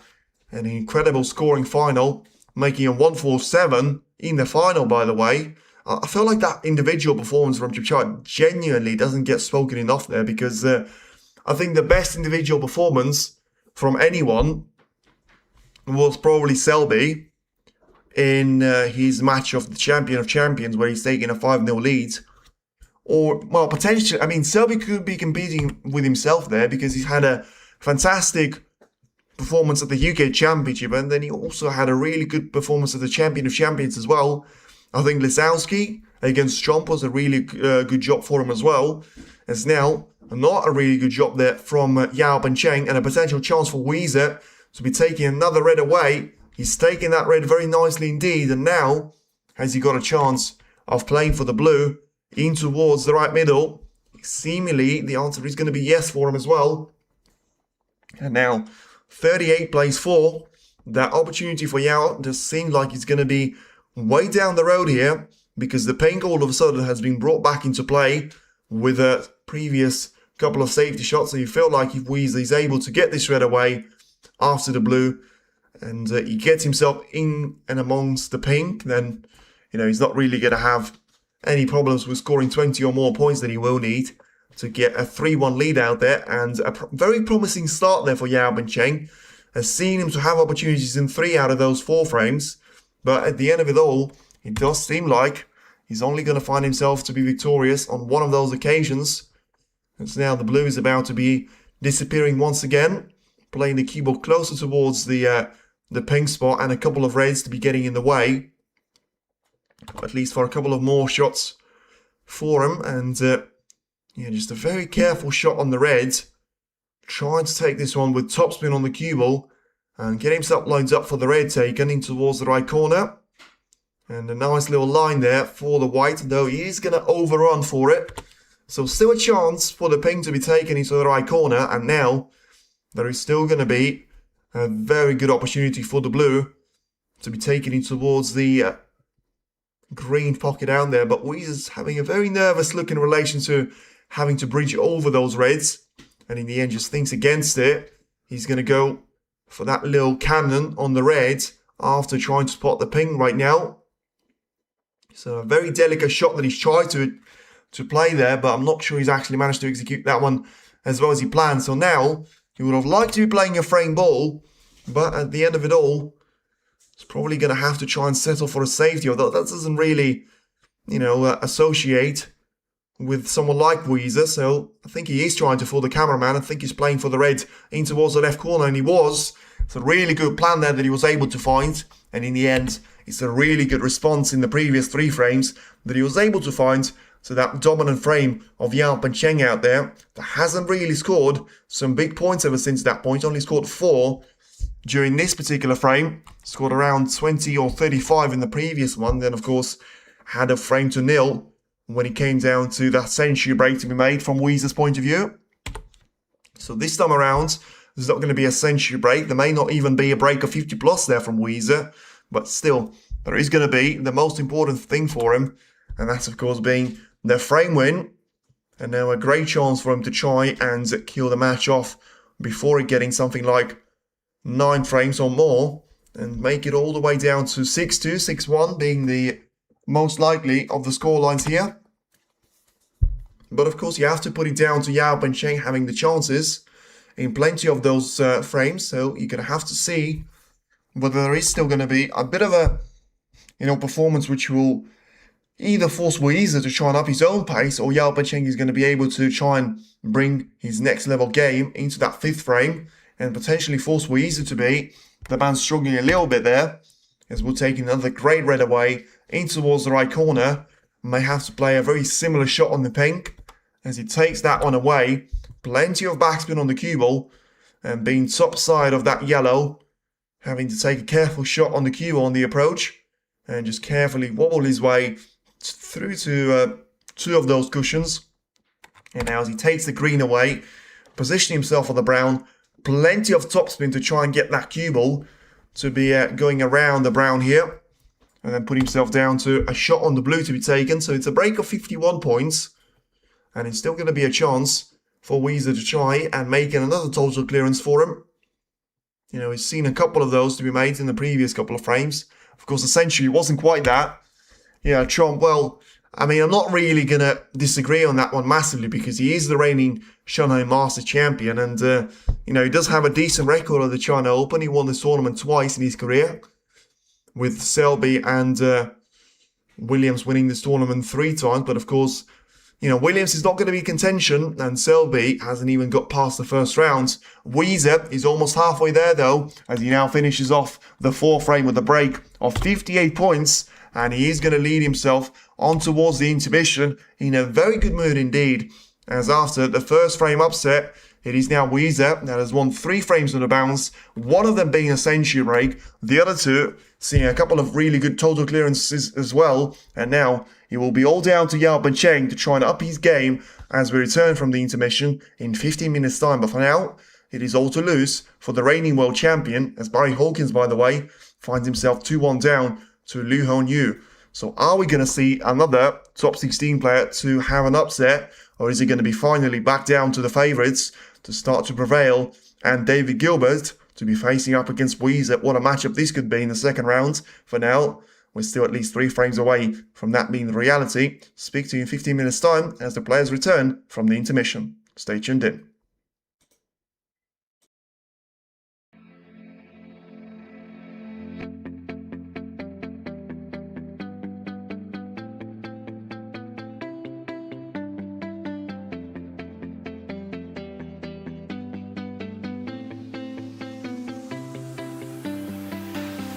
I see the light inside you, brighter than the skies.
you.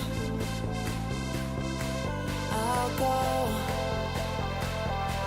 out of my own way.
We're dreaming in the dark. We are nothing more than dust.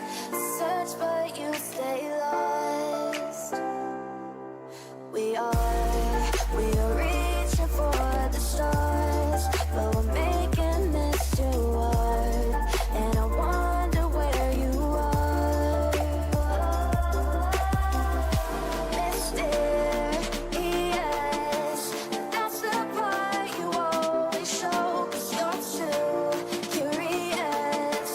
Maybe you should take it slow. Mysterious, that's the part you always show. 'Cause you're too curious. Maybe you should take it slow.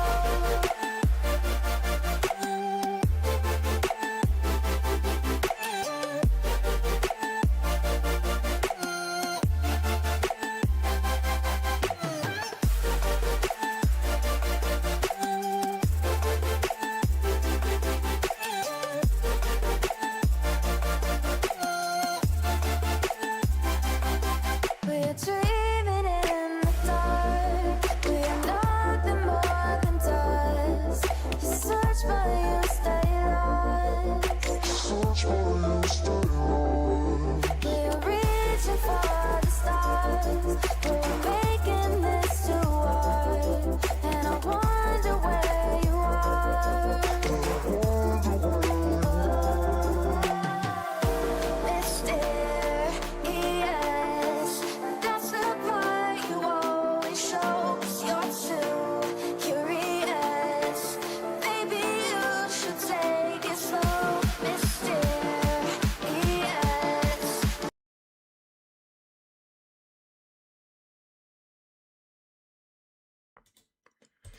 Right then, everybody, the intermission is now over, and let's see what is going to happen in the 5th frame onwards of the match in between Yize and Yao Bencheng. Is he going to be back down to the 1st frame, where we have seen a very dangerous version of Yao Bencheng, or is he going to be all down to the remaining couple of frames, where he was all down to Yize to be very much the man setting the pace to the remainder of those frames, and for him to be on the front foot, Yao Bencheng had to take a step backwards, but even at that point, we've still seen plenty of opportunities to come the way of Yao Bencheng, but, you know, of course, he wasn't really able to use any of them.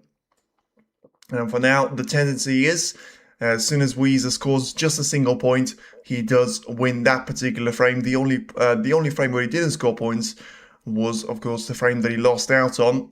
In all the remaining frames, he was able to score 60 plus points when it comes down to the end results, and that's why he leads pretty much all the stats there with a very comfortable gap. He would have been even more of a comfortable gap if he's managed to take that red away into the left corner. Still got a little bit fortunate with the kiss that he got on the yellow, and he might have actually saved himself there from not allowing Yao Bencheng to go for the red in towards the left corner. So for now, let's have a look at the poll.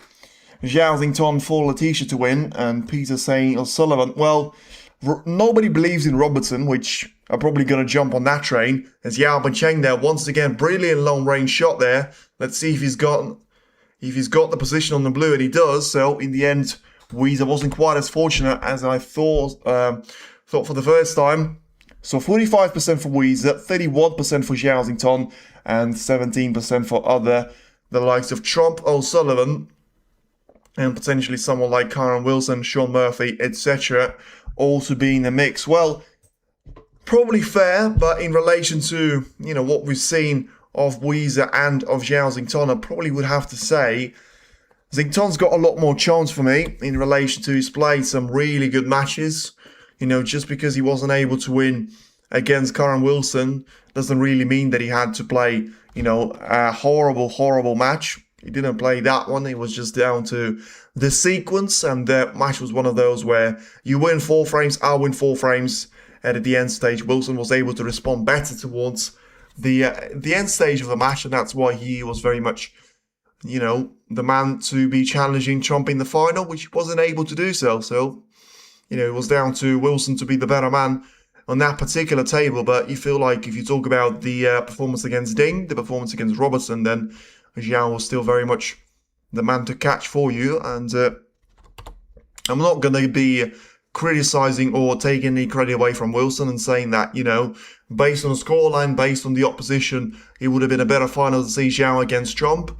He maybe would have been, maybe not would have been, because, on the other hand, you have to say, Wilson had a really good couple of really good matches against Williams, against Robertson, and against O'Sullivan, against Williams, then of course against Zhao as well.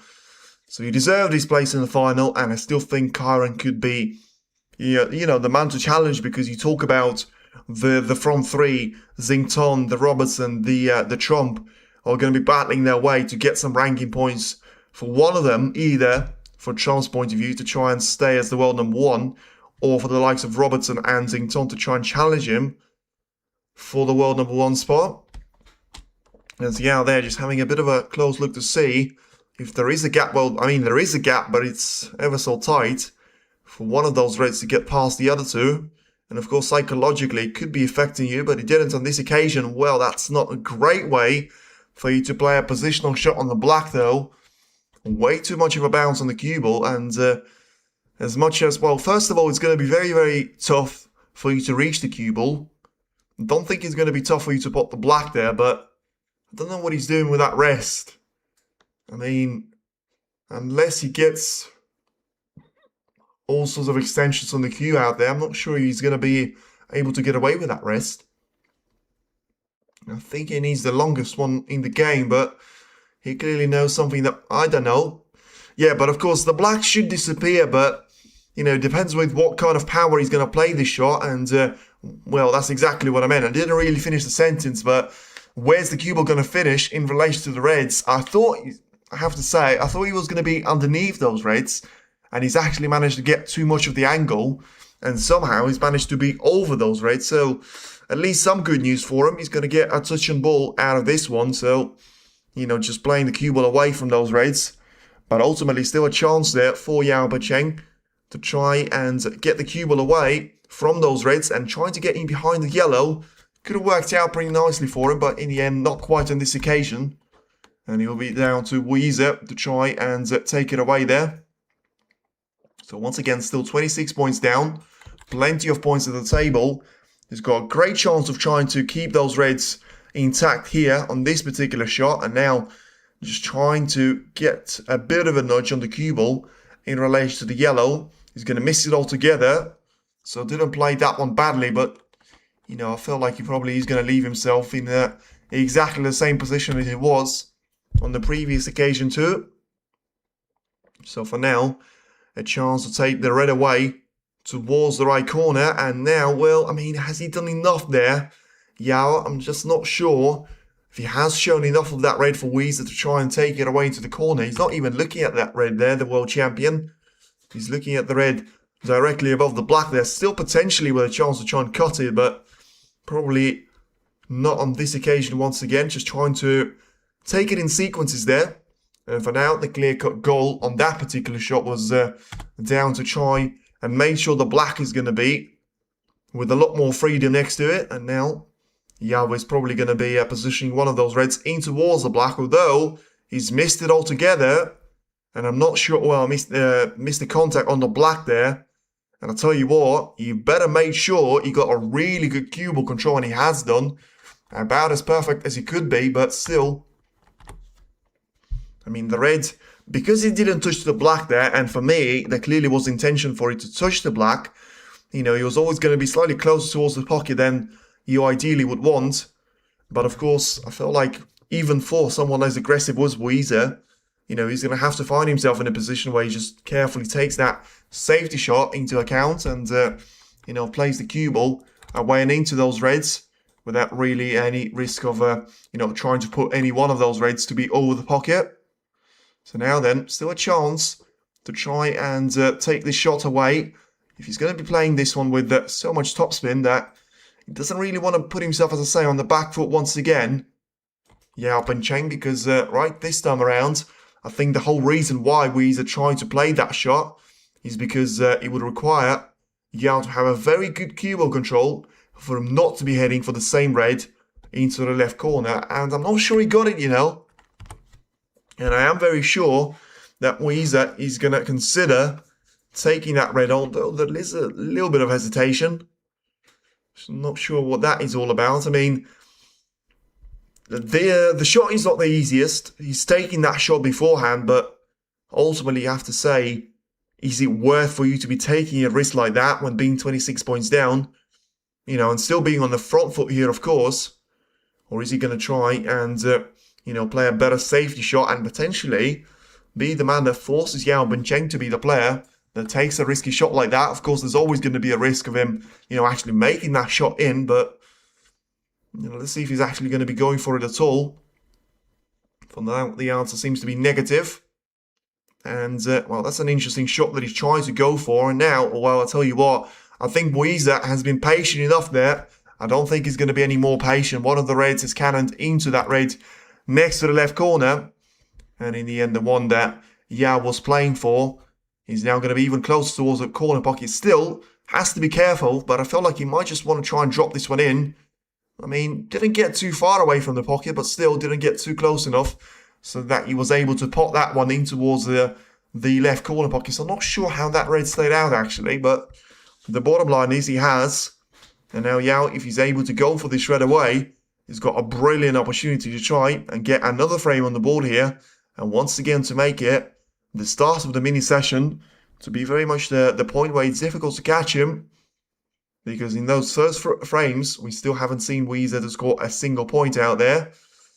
And, well, not a great shot at all. In fact, probably a poor shot. Yeah, I was just thinking about the position that he might get on the brown or the blue, but I don't think he's got the position on any one of those two. The referee's having a very animated chat with one of the spectators. But, yeah, I think he's going to have to go for the blue, but the question is, if it's going to be into the left corner, he needs to be very precise on both the potting angle, but also on the angle of the cue ball, and I'm not sure he got it. In fact, I'm probably sure he didn't get it, so yeah, he's going to have to try and go for the red along the cushion. Once again, I mean, I'm not really a fan of players having to go for those shots, because I think they should be just, you know, they shouldn't really be going for those shots at all, because the pockets should be tight enough so that you know, if there is going to be a minor mistake, those reds are going to stay over the pocket there. But, I mean, to be fair, that shot was well played. But you still feel like if there was a bit of a margin for error, the reds still would have dropped in. So, you're not really a fan of first Shanghai Masters. But I thought, well, maybe it's the Invitational, but there's not so much of a definition about it. But for the ranking event, I feel like they should be enforcing a bit of a stricter rule when it comes down to those pockets. And you don't really want to see them to be, as they call, buckets.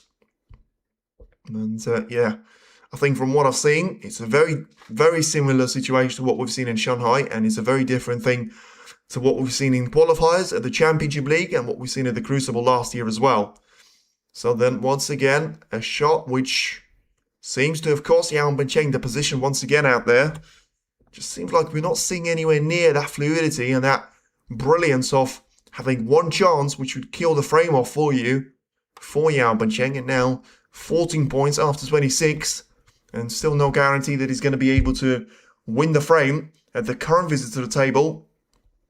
Having a look at one of those reds, probably towards the middle, that he can try and take, but I mean, the trouble doesn't really end there for him. You know, it's still a very difficult red away, which he's taken superbly well, but the question is, where is he going to find himself in relation to the black there? And the answer is pretty good and pretty close to it as well, which is going to be an advantage at this stage. So Yao Bencheng seemingly has managed to recover, and now just looking to try and go for the black taken into the left corner. Carefully trim that cue ball and send it to be heading towards those reds. Once again, doesn't want to be seeing any more of the ones, compromising him on the actual red that he was playing for. It just seems like it's a lot stop-start there for him in relation to those type of shots, and just having to take a step back, see what's going to happen when he takes a shot like that. He doesn't want to be straight on the blue again, but this time around he might be able to get away with it if he forces that cue ball to be heading far enough from the left side cushion while still being on the right side of it when it comes down to the angle that he wants to try and take into the left corner. And for now, it's a good shot that he's played. So now 28 points. He's going to be the lead here for him.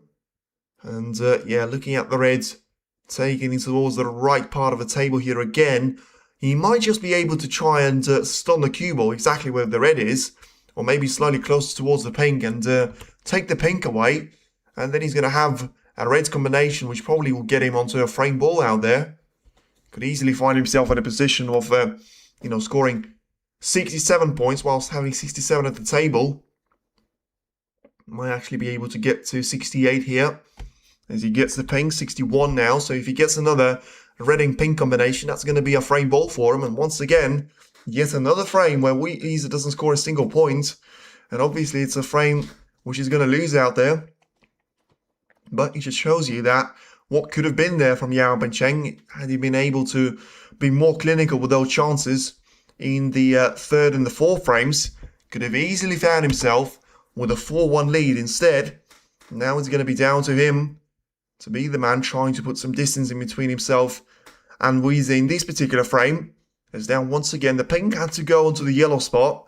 So it's now going to be 67 points of a lead, 67 at the table.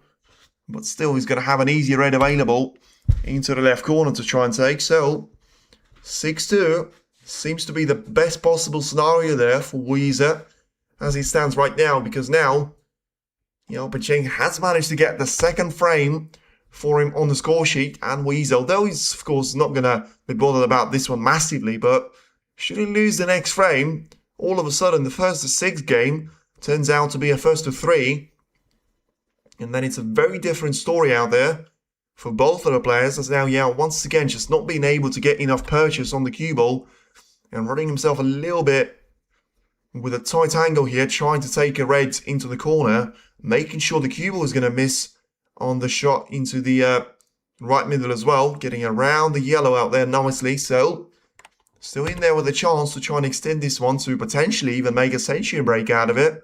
There's going to be enough points for him. Now just thinking about whether he wants to go for the yellow or the green, potentially to be taken away.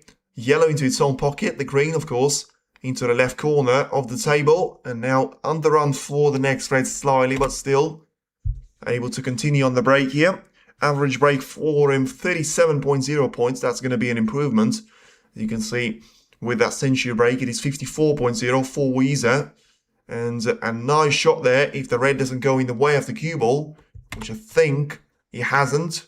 It's travelled just about far enough for him to see enough of the black to be taken into the corner. So it could still be, as I say, a century break on the horizon. Could still lose up to 4 points out there, Yao, and still make it the second break of 100 plus there in the match. So then a little bit of a backspin shot on the cue ball here. Try and get closer towards those reds and towards the black out there to be taken in towards the left part of the table. The yellow and the pink are going to be the only two colours out of position there for a total clearance. And he will need a total clearance if he wants to make a century break out of it, as it's now 69 points. Able to find himself on the reds, taking into the right corner as well. And now if he just carefully takes the pace away from the red and away from the cue ball, well, I feel like that wasn't really part of his plans. So let's see how many points can he afford to lose here. He can afford to be potting anything here, apart from the yellow. And yeah, it would be down to the brown that he prefers to take on. Of course, that will give him a nicer angle on the yellow to be getting that position back to its prime status. And it's now in the break of 74, so the second highest in the match as it stands. And a careful shot on the yellow there just makes the cheapest of the colours to disappear. And then, of course, you started with a break of 26 points, and now he's about to finish with a break of 76 points and counting. So it's a very impressive performance there from Yao Bencheng. And I tell you what, I wouldn't be surprised if when it comes down to total points, he's actually got more points scored there than Yize, because remember, there was a very, close frame and a half there for in between those two. So I feel like, of course, a century for Yao, a century for Yize, but also the first frame where he was a very confident win by 94 points there for Yao. So you feel like, 2 breaks to 50 plus for both of them.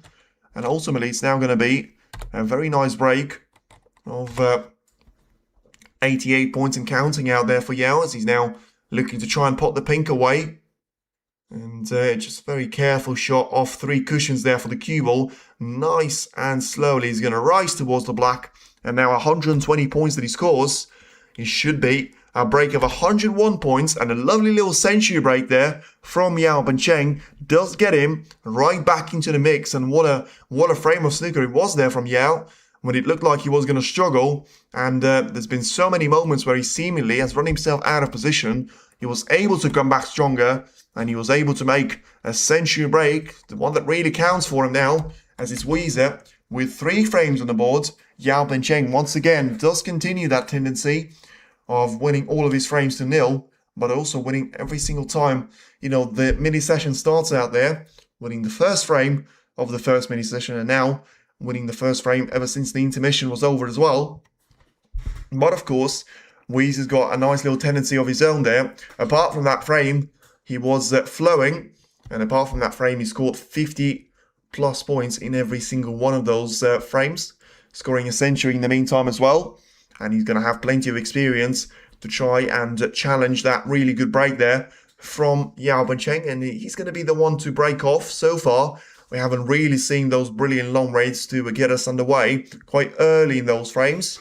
So let's see if there is going to be room for that to try and potentially happen in frame number 6 or later. But in the meantime, let's have a look at what Barry Hawkins is trying to mount a comeback. As he was down to 2 frames to 1. Now we'll be down to 2 frames each, and Hawkins with a very comfortable lead of 26 points, having a lovely position ahead of him. So it does seem like Barry has managed to steady the ship a little bit out there and still position himself in a nicer position when he comes down to trying to win this frame and take it away there from Yize. So then, looking at the chance of playing the shot here of probably in between the yellow and the brown out there for Yao, being the more standard breakoff for himself. But you just feel like he's doing some really good stuff out there when it comes down to the snooker that he's playing. But at the same time, way too many mistakes, mainly out of the positional play, as the referee still doesn't seem like she's done with one of the spectators, clearly upsetting either her or either one of the 2 players. Full house when it comes down to the attendance in the China Open. And it was going to be a very nice chance here for the players to be introduced back towards the table, as Yao Bencheng gets a chance to get himself underway and get the 6th frame underway as well. Needs a good break-off shot, but also needs to make sure, his safety's been good. I don't think you can complain about the pot success as well. He just needs to be a little bit better when it comes down to, those positional shots there. That's probably the only thing that you can complain about, as Yize is not going to be complaining about the vision because he doesn't have any of those rays to be seeing out there. It's a really good break-off shot, but seemingly he's going to be harmless as well, because as long as Yize is able to justify the pace quite well, although I felt like that was a little bit pacey. There was one of those loose reds could have potentially been brought into play on the right-hand side. That wasn't the case, and he's going to be back down to Yao here to try and play the cue ball away from those reds. So in behind the black, and potentially just trying to make sure that there is going to be a slide shot there onto the ping. And he decided not to be playing the shot in behind the black there. So let's see what Yize and what sort of example is he going to try and follow. And he was certainly trying to go for a more standard route, but I say standard route, it's also the riskier route for you to be taking on, because there is a red available to the left middle for Yao Bencheng now to try and fancy his chances with. Because if he goes for that red, there's going to be very little risk of him giving away anything apart from that same red away. So let's see. This is the shot that he needs to take on for him to try and make it work, but not on this time of asking. Once again, he caught the back end jaw as well. And look at that. That was a little bit of a traitor there from that red, action from that red, because now look at the way that he's positioned himself pretty much perfectly for a shot into the green pocket, which is still a long shot. So it's not like it's been put on the plate there from Yize, but when it comes down to his record with the long range shots, it's pretty much may as well have been put on the plate for him, and he was. A brilliant shot there yet again from Yize, and This is why I think it's always better for you to miss it onto the front jaw, because it just pushes that red away, even though, of course, you know, as soon as you play those type of shots there and you catch the front jaw by any sort of margin, you've got very little chance of making that red in, but at least you don't really have a chance of leaving that red available for your opponent either. And that's something that Yao Pacheng has done, and now Yize is going to be right back in the action, having a red available into the left corner to try and take. The cue ball is about to make a bit of a chaos here. Could have done with a little bit more traction in between the cue ball and the side cushion, but he's still on the black. And he's still got a couple more of those reds available to him. So it's just a question of which one of those reds is he going to be playing for. The one in behind off into the right middle. Or is he going to have to try and take this one with all the pace that he's got available in him? No, he tried to go backwards actually. Tried to take all the pace away from this shot and yeah, just settle for a nice little thin cut on the red into the left middle, which you would expect him to take. But at the same time, he needs to be cautious of, you know, missing the red like this. Nearly did. Really nearly did, because, you know, he caught the back end jaw, but he sort of wobbled that red in. But once again, at this time of asking, that's probably the shot where you have to be playing into the back end jaw a little bit more there, because, you know, if you bounce that red away to the top part of the table, that's exactly where the cue ball was.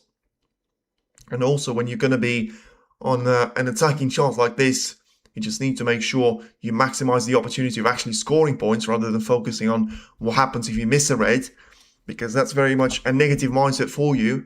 It's a very different thing when you are trying to get yourself in that position of, you know, playing the first shot rather than, you know, being 21 points clear. You just have to trust in your ability. Otherwise, you may as well play a safety shot on every single time you're not 100% convinced with it. And of course, the alternative of that is playing and extending that breakdown down to 22 points. And a very interesting shot coming up once again here on the black potentially from Yize that he can try and execute. If he fancies his chances here on taking the black away into the right corner, he certainly did.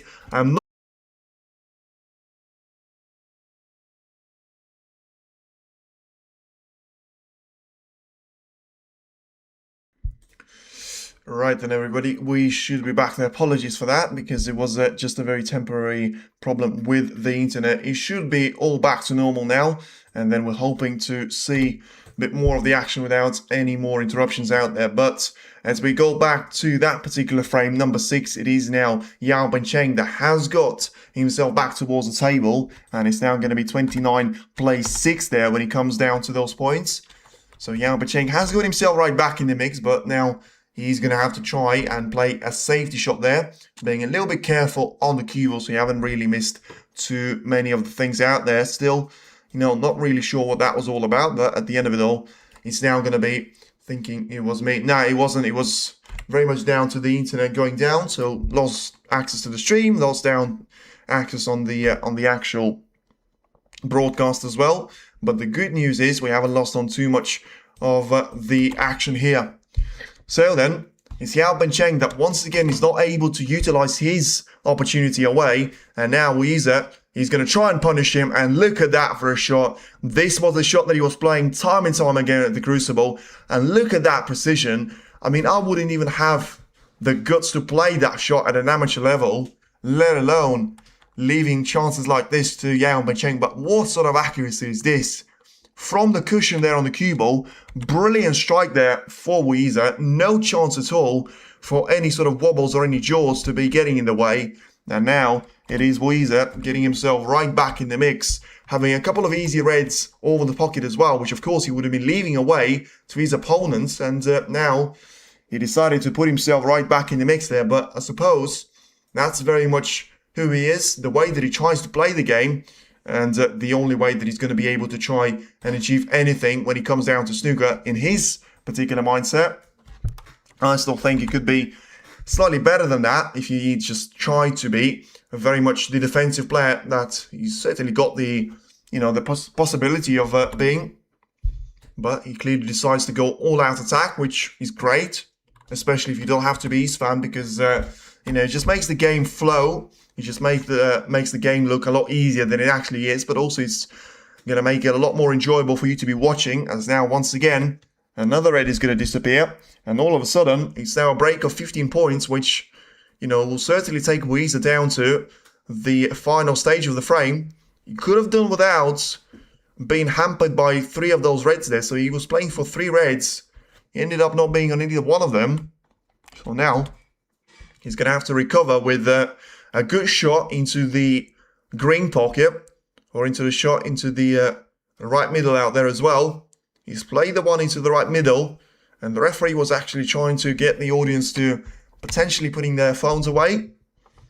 You know, there is going to be, it's such a huge stadium out there, it's such a huge arena, I should say, that, you know, there's always going to be someone trying to get the perfect angle of the picture.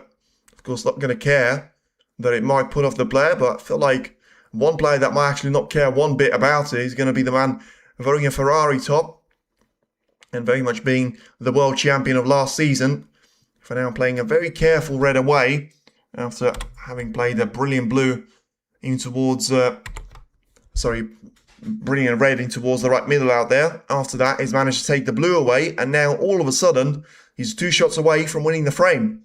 So that's why it was so important for him to try and get that red into the right middle, because right now as it stands, he's still potentially leaving himself with the chance of making a century break here, even though of course he would need a total clearance for it, but also taking pretty much every single one of those reds with a black there.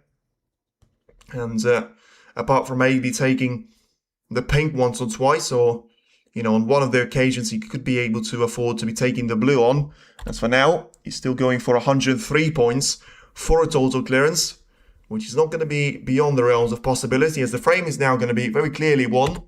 So it's going to be right back to 4-2, and a 2 frame advantage there restored there, ever since 3-1 and now 4-2 in favour of Yize, as it still doesn't seem like he's going to be bothered by anything that's happening in the corner of his opponent. Clearly not too worried about stats, where, you know, doesn't score any points and then he loses the frame eventually, and that's the only way for Yao, it has been so far, to try and stop him. But right now there's been nothing stopping Yize in this particular break. Some fantastic shots that he's played, some not so much when he's run himself a little bit wide and a little bit out of position, as he has done right there. But you still feel like he's right in there in the mix of trying to go for the red here into the corner.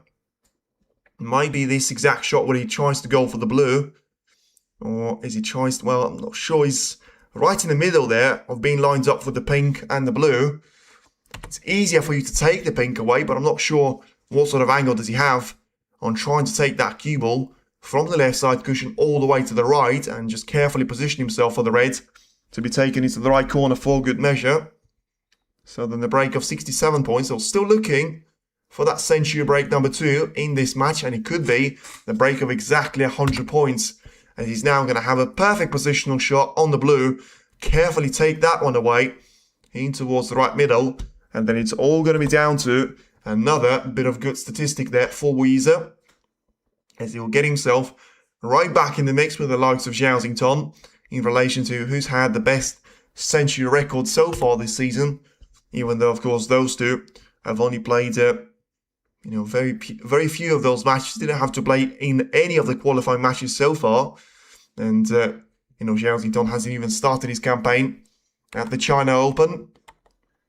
For now, it will be all down to a shot on the brown to be taken. So it's a really good line there that Yize has decided to try and stick to. It doesn't matter what happens in one of those frames, I'm going to have enough scoring ability in myself, which will allow me to win those frames no matter what happens to our opponents. And it worked out before, and now after a break of 106 points, he's absolutely flown through this frame as well. And now he's going to finish with 129 points and ultimately a break of 100 points exactly. A really good sequence of breaks there of 29 and then a break of 100 points exactly. Very similar to what we've seen in frame number 5 from Yao Cheng, after he was able to make breaks of 26 and 100 points himself. Now he will be all down to third century in the first 6 frames. So 1 in every 2 of those frames. Still yet to see higher than 110 points, but ultimately, a century is a century. And now, Yize is only 2 frames away from making it down to the second round and facing David Gilbert for a place in the quarterfinal stage as well. And it was a nice little taste there of what it feels like to be in the last four there for Yize when it comes down to the Shanghai Masters. But now, I feel like at this stage, you'll be a lot more down to the ranking points, get himself in the best possible position when he comes down to he's got so little points and so few of those points to defend that he may well be ending up as the world number one by the end of the season. You never quite know, but when it comes down to, you know, probably something like 100k worth of ranking points that he's going to have to defend, which is incredible. And it's certainly going to be something that will help him a lot massively. And yeah, when he comes down to being the world number one, the whole thing about the rankings is that you could put yourself in a lot better position, playing easier opposition players, playing lower ranked players as well. And therefore, getting yourself an easier route to the final. Yes, someone like Watchalong might say, hello, I'm having to play Shanghai in the first round, then potentially running the second round. But I think that's more specifics of the China Open, rather than being a bit of a handicap to try and nerf Chomp after his brilliant win at the Shanghai Masters. But yeah, I feel like there's probably no way back now for Yao Bencheng, because we've seen it all.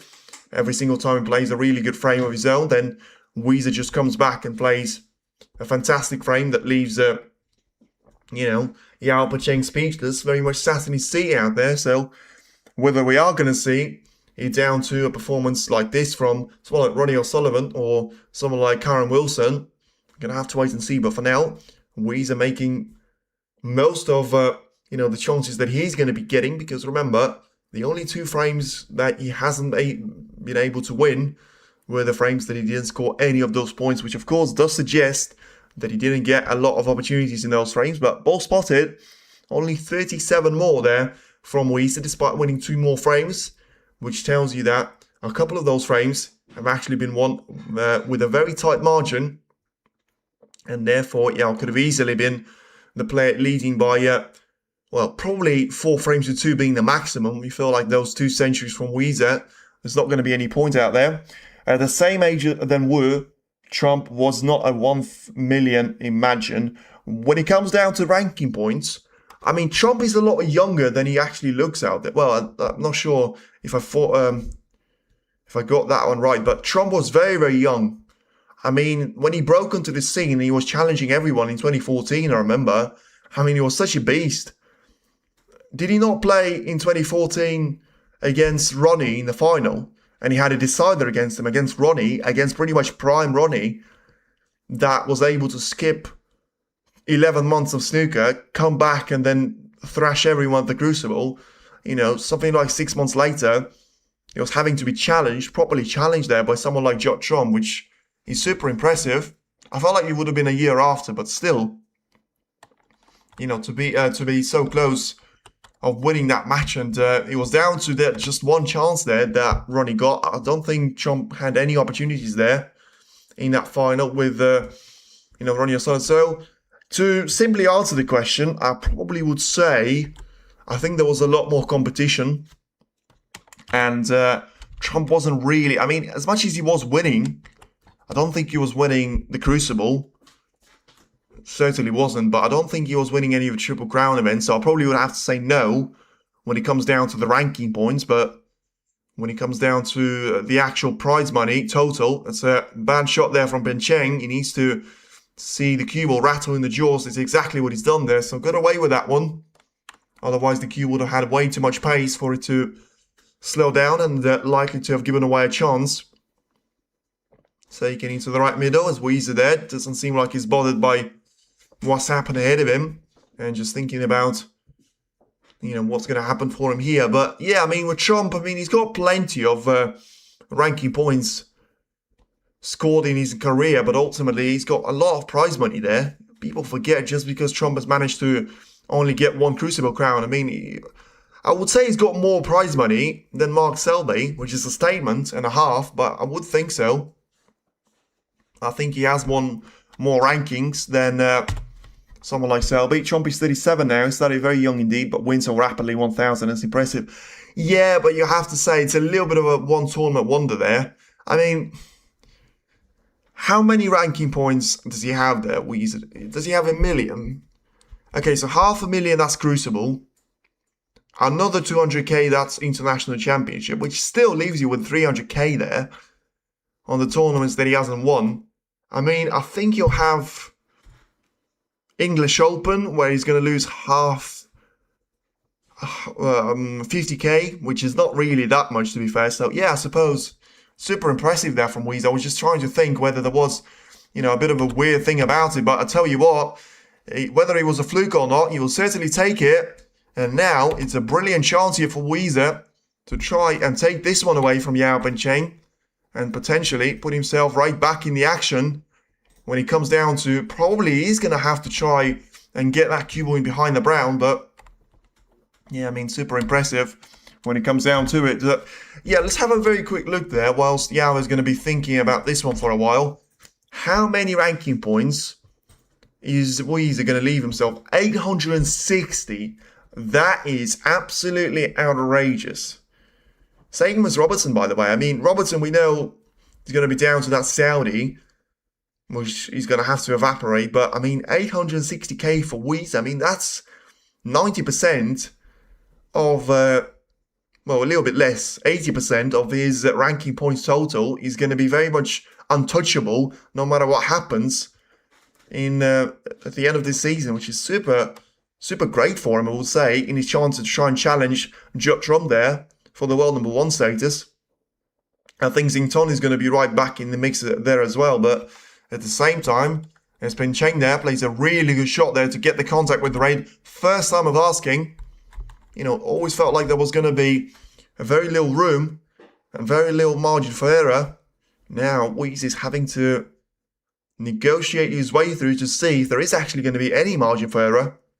Or is he going to be able to go for the red away and into the right middle here? Well, I mean, that's clearly what he's playing for. Unless he's trying to just get a minor touch with the red that he's so close to, and he was. Well, you felt like that was probably going to be, a bit of a weird shot selection, because if you play a shot like this, you need to make sure you are going to have yourself to be in a position of, covering that red next to the blue with the yellow, which, I mean, the referee is going to have the best vision out there. She tries to get a good look at the cue ball, whether Yao is actually able to get through to that red, which if he can't, and there isn't a plant available right above the black, then Yize has played a good shot there. But if any of those two things are correct, which I'm not sure, because it's a very weird shot there from Yao, but because of how little pace there is on the cue ball, he's actually managed to be, covering the most dangerous reds away with the blue and the red. Still left a couple of chances away to Yize, but, these ones are going to be a lot more difficult than the ones that he could have easily gone for on the other part of the table. So let's have a look then.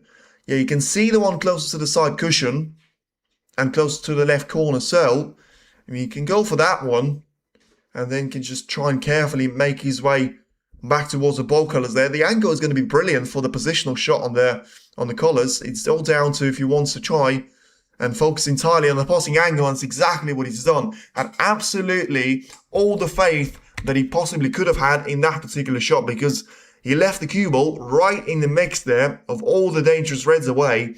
Clearly now going to have the black to be available. Only just wobbled that one in, as you can see a bit of a surprise on his face, as if to say, where did that come from? I mean, Choppy's 37, I thought he was a little bit younger, I have to say. I mean, he's still incredibly young when it comes down to, I mean, I think he's won his first ranking in 2011, 2009, 15 years ago. So he would have been just about as old as Yize, but now I feel like the age is changing a little bit when it comes down to the age threshold.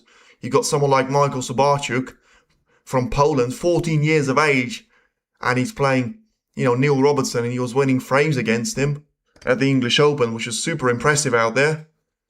But for now, with Chomp, of course, he was one of a kind when it comes down to not necessarily being the specialist at the Crucible, but with how many ranking events that he managed to win, how many centuries that he's managed to score for his age. You've got Higgins and Ronnie to be the only other two players that have scored more than 1,000, and you look at the age of Higgins and Ronnie, and he's got 13 years advantage on them, which is incredible.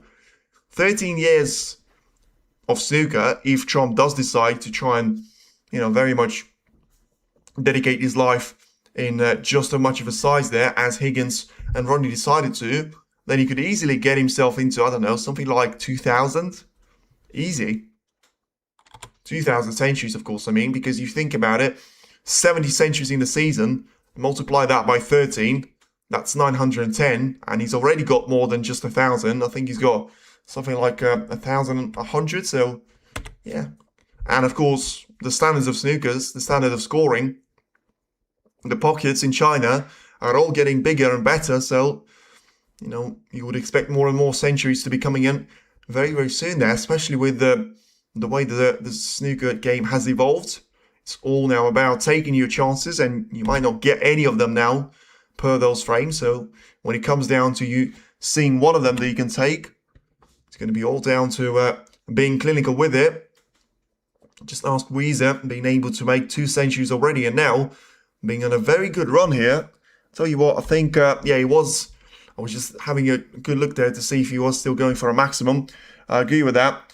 Trump stays a prodigy. Yeah, I mean, I think Trump is one of a kind. I mean, I would love, once again, I've been saying that time and time again, I would love him to go back to that 1920 form. Whether that's realistic or not, and I understand he would go back on his winning, but purely for the exhibition style or something like that, you just feel like it's such an unstoppable form of a snooker player that you probably haven't, certainly I haven't seen anything like it. I think the longevity of someone like Ronnie Higgins is absolutely admirable. I think the dominance of Hendry, when it comes down to winning all the Crucible titles in the 90s, pretty much all of them, Ken Doherty and John Higgins will have something to say about that. And Ronnie himself as well. But yeah, apart from that, it's all been so based around scoring, potting, out of position. I'm going to play 100-mile-an-hour shot. I'm going to get myself exactly what I want. I'm going to show you that things that you think are impossible with the cue ball are going to be an easy shot for me there. And that's exactly what Trump was doing in the 1920 season. And certainly, if that was the season where he started to follow snooker, I mean, Trump is absolutely the player for you to fall in love with. I mean, at the same time, by the way, Trump was losing, O'Sullivan was losing to an amateur. Just to remind you that he has lost to James Cahill, I think it was his name, in the first round of the World Championship, which was, I remember watching that match. I don't think I watched the end of it live, but I was like, what is going on there? I mean, how is it going to be taken all the way there? But yeah, I mean, Cahill just played so well and O'Sullivan just played so average. He wasn't even able to take it to decider despite having seemingly gone all the way. And played some brilliant shots as well there. But talk about brilliance. Yize is now only 1 shot away from making it down to 5-2 of an advantage for himself, as he's now on 62 points of a break. So once again, not too far away from potentially the 4th century break in the match, the 3rd one of his own. And now just very carefully looking to try and make his way towards the finish line, as he has done now with the black disappearing. Would love the red to be heading into the middle so that there's not going to be any snooker chase. And there won't be, as he's now 71 points of a lead, 59 under the table. And you still have to say, the average break of 57 points there has been very impressive there for Yize. When it comes down to this break not being taken into account, as taking a bit of being a little bit greedy there with the angle on the black, nearly cost him, as the black is going to be wobbled into the pocket. And now just going to very carefully make his way onto another red, taken in towards the right middle. And now fancy himself to be heading for the black once again. And I think this sequence of the next 5 shots should actually take him into that century break that he needs, as it's now 85 for him on the current visit to the table. So then 2 more reds, 2 more blacks will get him to 101 points. So once again, he will be very much down to a great chance here for this to be one of the most, scoring matches of the season, I would say, especially when it comes down to 1st to 6 of the main draw. The wildcards didn't really see much of a problem there, either to McGill or Hussein. And of course, Hussein will get himself through to the 4th round straight away, not having to play against Mark Cullen, that has withdrawn. And, well, I'll tell you what, Yize there, trying to bring the red into the open play. Nearly compromised himself on the century break, because still needs to take the pink away now. And then it's going to be interesting to see the way that he tries to do something about that raid. Well, in the end, trying to take 2 bites of the cherry. He's going to have to come away with this one without a century break, but still, a lovely little break of 94 points does get him into 61.6 being the average. And ultimately now, only 1 frame away from making the scoreline prediction to be very much working nicely. 6-2 was the safest prediction, and it's clearly to be the prediction for you to go for right now. It is Yize 5, Yao Bencheng 2, and despite winning 2 of his frames to 0, Yao just seems like he's not able to respond to this relentless high-scoring machine there of Yize. And the problem, of course, to try and battle your way against someone like Wu, it's not like someone, when you try and tackle like someone like Zhao Xington, you can outplay him because you can make the position to be horrible. When the position is horrible, you can't exploit that positional play, which is very much the number 1 aspect of Zhao Xington's game, which is why it is a lot better for you to be watching or being someone like Trump of 19, like Yize of now, where no matter where the cue ball is, your opponent and yourself, both of you will know that it will be coming down to, no matter where you place that cue ball, I'm going to have a chance of potting it. And when I have a chance of potting it, I tell you what, I wouldn't really put your money on having me to miss it, because that's exactly what he's done. And even in this match, where the standard has not been great, you can see the standard has not been great, I'd say. Breaks of 58, 94, 100, 106 from one player, and he hasn't been playing well. It just shows you 2 things. For me, number 1, pockets are too wide, and number 2, he's still very much able to challenge anyone on the World Snooker Tour, even when he's not playing necessarily his best snooker, because, you know, you think about that semi-final, it was probably the most anticipated match for me, and I got 70% of what I wanted, because I was like, if 2 bulls go head-to-head, who's going to win? And Trump was going to win, because he realised it wasn't just about the red thing that he was seeing ahead of himself. He could see a lot more of his game, and Yize just wasn't getting the most out of his particular performance, and Trump saw that. He was able to pick out on that very well, and I think he's used that against Wilson in the final as well. Yize more humble than Trump. Trump likes to show off, don't like him. If you think Trump likes to show off, you wouldn't want to see me on the snooker tour, because I think Trump is actually one of the nicest and the kindest people out there. I don't really think there are too many show-off. I think Murphy is a bit of a show-off.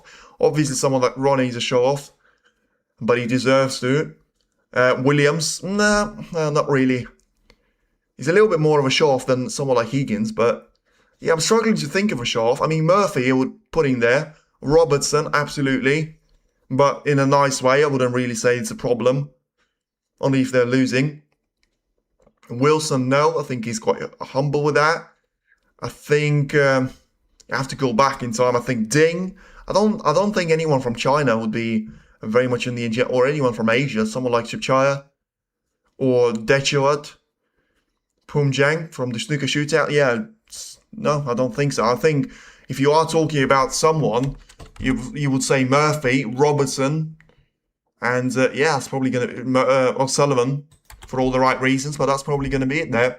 Decent break there from Yao Bencheng, but still, after a decent safety there from Yize, does put him on the back foot. And he hasn't really managed to recover, taking that shot pretty much straight away there after being behind the green. Now then, 5-2 of a lead. Yize has got himself in the position. Yeah, I'm struggling to think there. Murphy, Robertson, Ronnie, absolutely a show-off. Who do you put in that equation as well? As now, Yize can certainly afford to be getting into those reds, into the right corner. I felt like, well, not really if you're going to play with that type of power. Nearly got away with it whilst being in behind the yellow. So then the cue ball is still going to position himself in a pretty nice position there. I'll probably say someone like Wakelin on a different level, but I would see him as a show-off. And yeah, I'm just struggling to think of the top 16 because he can't be someone. Brissell. Nah, I don't really think Brissell. I think his game of a show-off, as Yao Bencheng is unable to take that long rate, but he may get a fluke out of it.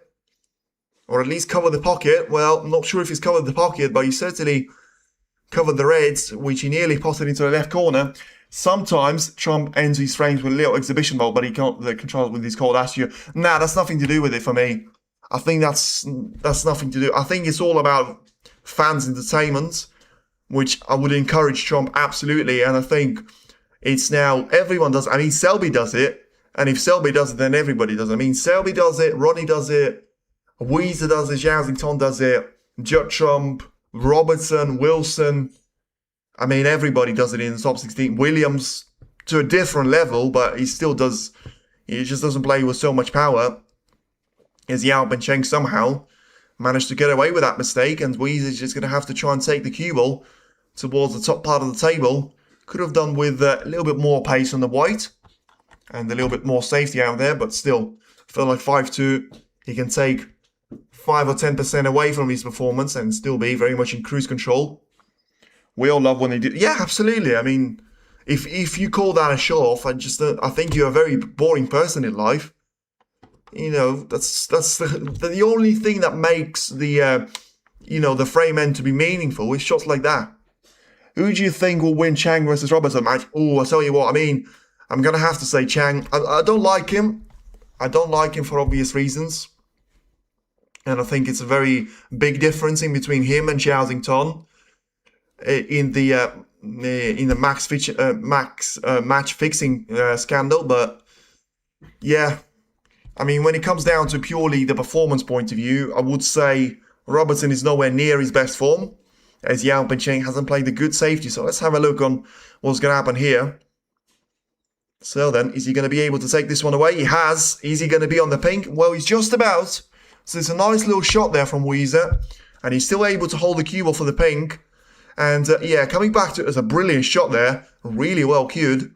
It was very much the shot that was allowing him to get in with so many of those chances in Sheffield in last season. But yeah, if you take the personal perspective out of it, which I will do reluctantly, I think Robertson is going to struggle, but Robertson is going to be motivated. I think he needs to get his head in the right direction. I think whether it's his new mindset of I don't care, there's always a new day, not really sure that's going to work out, but I just feel like ever since he's became so nice, and I'm saying, from the nicest possible way, he's such a nice player. He comes across as such a nice person as well.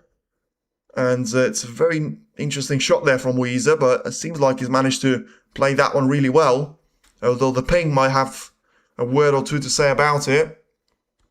Let's see if he's on anything apart from that red right next to the ping, and the answer seems to be negative. So let's see if the ping will go past the red I should say, goes past the ping, and he won't, very clearly there. So the referee, clearly just trying her best to make this match go a little bit longer, and Yize there with a shake of the head, but of course it's all down to his fault. He should have taken a little bit more pace away from the cue ball. But yeah, getting back to the Chang against Robertson match, I think it's probably the weirdest matchup ever, because I would say Chang is by far the favourite, and he's the world number 47.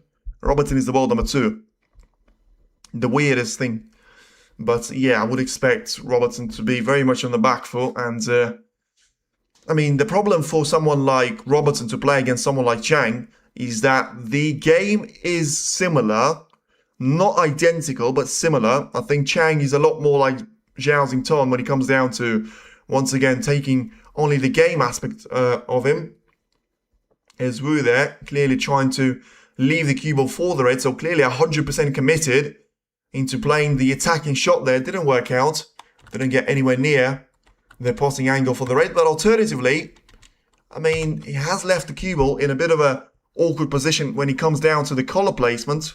He certainly got the chance of playing the red away, but when it comes down to playing the red, potting the red, and then still being on the black there, I'm not so sure about it. So then, we're going to have to wait and see on what's going to happen with this red. Taken towards the right corner of the table, and just about squeezes that one in there, Yao. Let's see if he's going to be able to get on the ball colours, and he certainly will. Chang 6-3. Yeah, probably agree with it. Probably agree. 6-3, 6-4 for Chang. I think that's going to be the scoreline that I would go for, but I wouldn't be surprised. If you told me Chang is going to win 6-0, I would be like, wow. But I would be like, okay. But it would be like, I know the Chang is capable of it, but you would have to ask some serious questions of Robertson. I think at that stage, we are going to be getting to the unacceptable stage, because it's so fun in games. Nobody's saying that he shouldn't be playing golf or he's not focusing enough on snooker, and I'm certainly not saying that. But what I am saying is the performance and the results are always the thing that you get judged upon on. And when you've got someone like Zhao winning 3 tournaments in 2026, when you've got someone like Trump reaching 4 finals, how many finals? 6 finals in the last 13 months, and winning 2 of them. And when you've got Yize to be the Crucible Crown, what has Robertson done? Okay, he's won the Saudi Masters, brilliant. How is that any different from any other tournament? Oh, that he's got so much more money. I mean, you're not going to be able to defend those points anyway now, so you're going to have to make sure, unless you want to get yourself dropped down to the top 16, which, if incredibly for me, you take those points away from Saudi, he's out to the top 16 comfortably. Are they playing today? No, I think they're going to play on Monday. Monday morning. Monday morning it will be, Monday morning in Europe, Monday afternoon in China. So we're going to have, tomorrow it's going to be down to Trump against Saint Hum in the afternoon in China, morning session in Europe. And then in afternoon in Europe, evening in China, it will be Jackson Page against Ronnie O'Sullivan. So I think they managed to spread out the seeds quite well. But I just think... And another thing about Robertson, I feel like I've gone from seeing Robertson and Bingham. I'm not going to talk about Bingham too much because there is going to be a bit of the age and a bit of a sequence about Bingham. But when it comes down to Robertson, he managed to win the world title in 2010 and he was dominating the World Snooker Tour on those ranking events. Alongside Bingham, as a running fan in 2014, 15 and 16, Robertson was the most scary player for me. I mean, what's happened to that Robertson? You feel like there is going to be a match with Robertson. I don't get excited about it.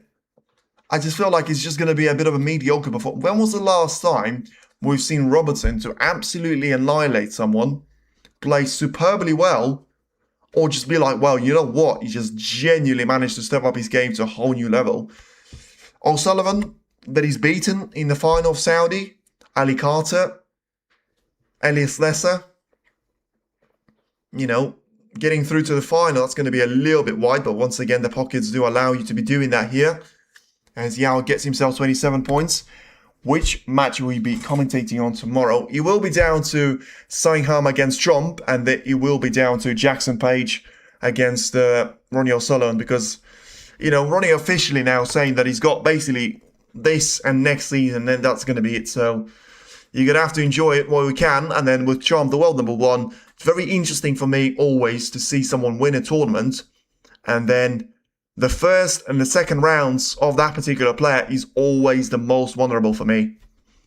I would expect Trump to be struggling either tomorrow or in his match against Page or O'Sullivan in the second round. And I would be surprised if Trump makes it through. I will give you a little bit of a spoiler alert on what I expect. You know, it's not an easy thing to get past Trump when it comes down to Page or O'Sullivan.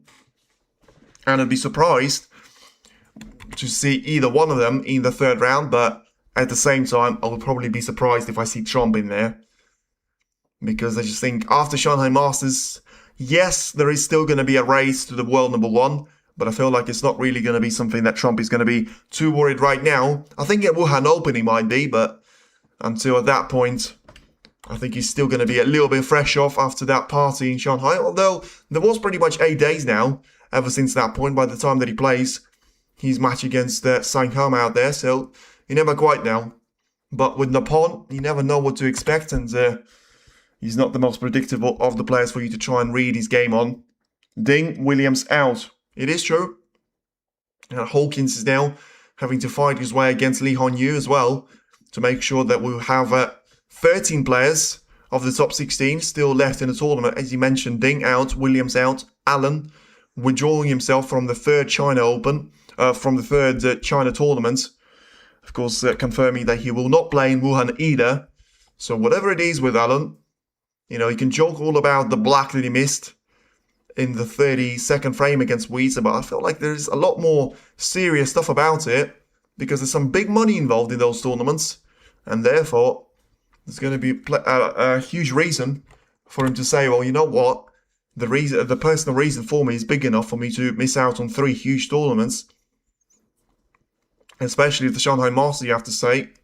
But China Open as well. I mean, the thing about China Open is that it's such an opportunity for the players because you don't get any of those ranking points to defend.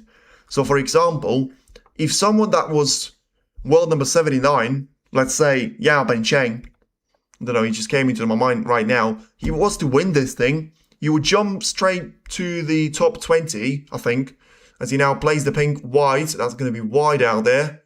Don't make me disappointed even more in those pockets, and they won't be. So the pink is going to stay out wide. So it is now 45 points of a gap for Yao Bencheng. So it's a decent gap there, but as he heard me saying and speaking about him potentially winning here, as you can see, rank points 30,000 there for someone ranked at the world 79. If you win this thing, you get 250,000. So it's a huge boost for anyone who wins it, but I'm feeling that might be actually the reason why some of the smaller guys, did you say Aling is missing this too? And the next one as well.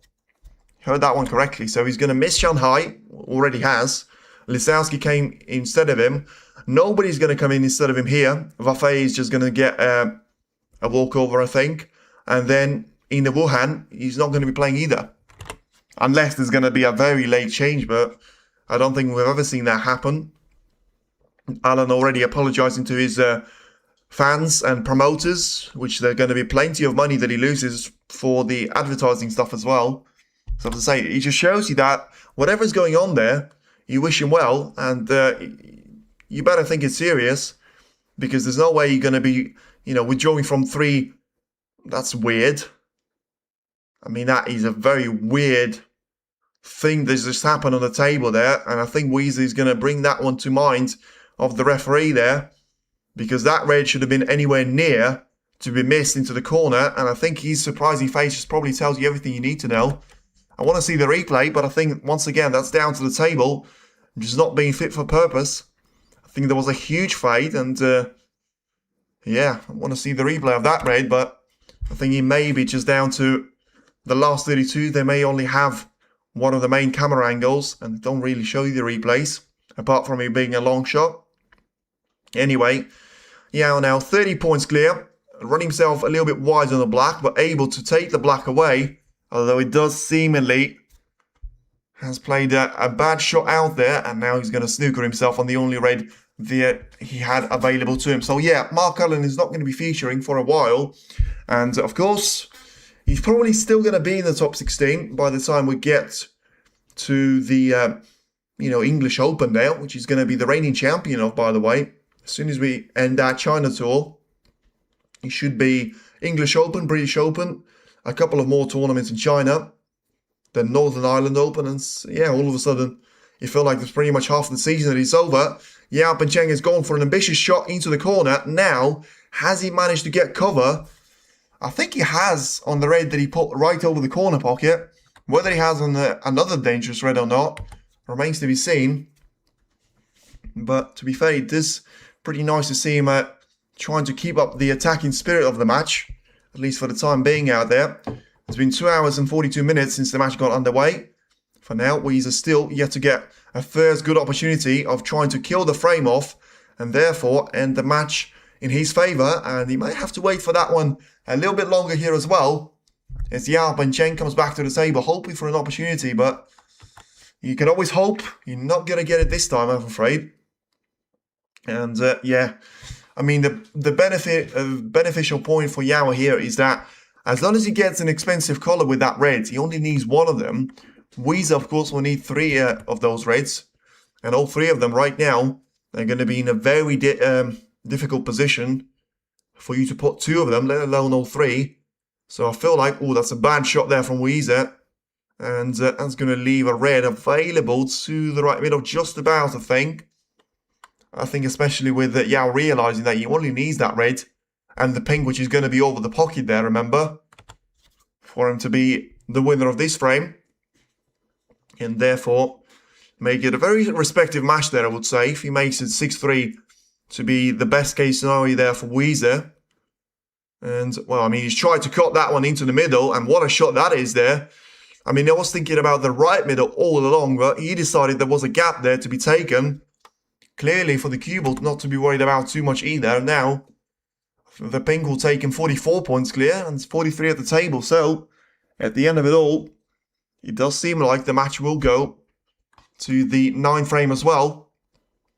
Even though there will be, still a chance for, of course, Yao Bencheng to miss the pink miraculously, even though he literally is in the pocket.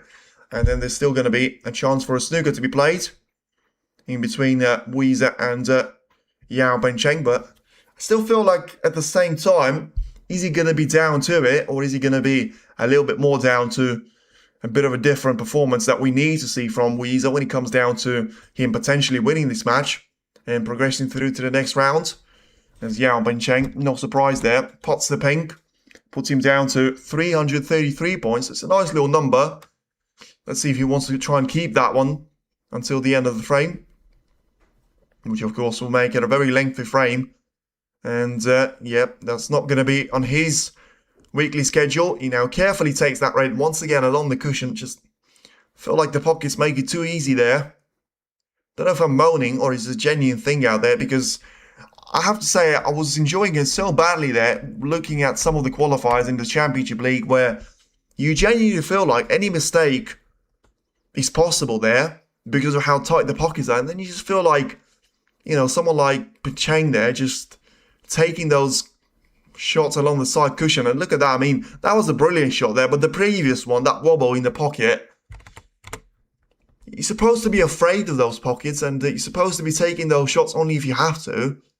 Not necessarily in the position of, I can just take them as if it's a pool table. But I suppose it's something that has been very relevant to China, but surely it just makes the game level to be worse, because you're not looking for that perfection. You're not looking to be aiming for the exact center of the pocket. You're looking for just trying to get the red in, the color in, and at the same time, it just makes, I suppose it makes more room for the lower seeded players to be able to stand a chance there against the top seeds. But surely the best player should win out there, and it's not really something that is happening. As you can see, someone being very, very happy in behind Yize and trying to pose for a picture. I mean, I'll tell you what, he doesn't seem like he's a teenager there, but he certainly seems happy there, that fan. It's all UK or China tournaments. Snooker is much filled in Thailand. WST not keep staging something here. Getting a sponsor shouldn't be difficult. Many billionaire businesses there. Yeah, it's an interesting thing, but I would say, Thailand's certainly going to be great with audience because of the population. And, I mean, you can see what's happening with Alex Ayala with tennis. Since she won Washington, I mean, I don't think we've seen anyone with so much hype when it comes down to just winning WTA 500. But, it's because it's a massive community there with Filipinos. It's a massive thing there. And you just feel like there is going to be very much room for snooker to try and go down that route as well. I think you should be able to squeeze it in the, what's it called, with the slot being available there in relation to the gaps in between tournaments. But I think the main thing is going to be down to one in Germany. Yeah, there is a brilliant, the temperature. I love the temperature, I have to say. I mean, I absolutely love it. It looks fantastic. The crowd is fantastic. I really love when, the presenter speaks in German, which I can understand that, like 5 out of 500 words that he says. But I just love it. What they're missing is a German player there. I know we've got Umut Dikme, but I mean, let's be honest, it's not necessarily the player that would make you feel like, wow, he's the next Ronnie O'Sullivan. But, same thing for multiple countries. But to be fair, Thailand got that. I mean, they've got Chipchaya, they've got the Sankhan, they've got Sunny Akani, obviously had Dechawat Pumjang. I mean, I'm still getting that song of Dechawat in my head about it, because that was brilliant there for what they were doing in the snooker shootout.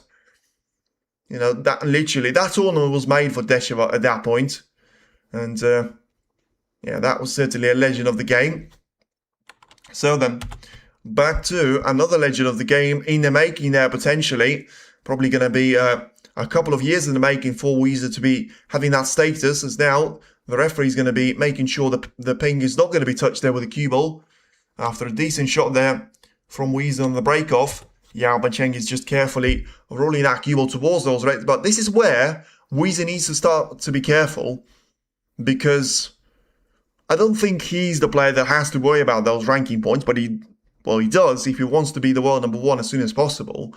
But I also think when it comes down to him here, it's not a good look for him to be playing like this, I have to say.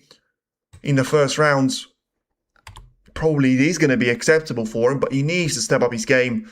And I say that with a straight face, even though I look and he's scored 94, 100 and 106 points, but I still think some of the chances that he's been missing for has been absolutely atrocious. And this is exactly what I was talking about.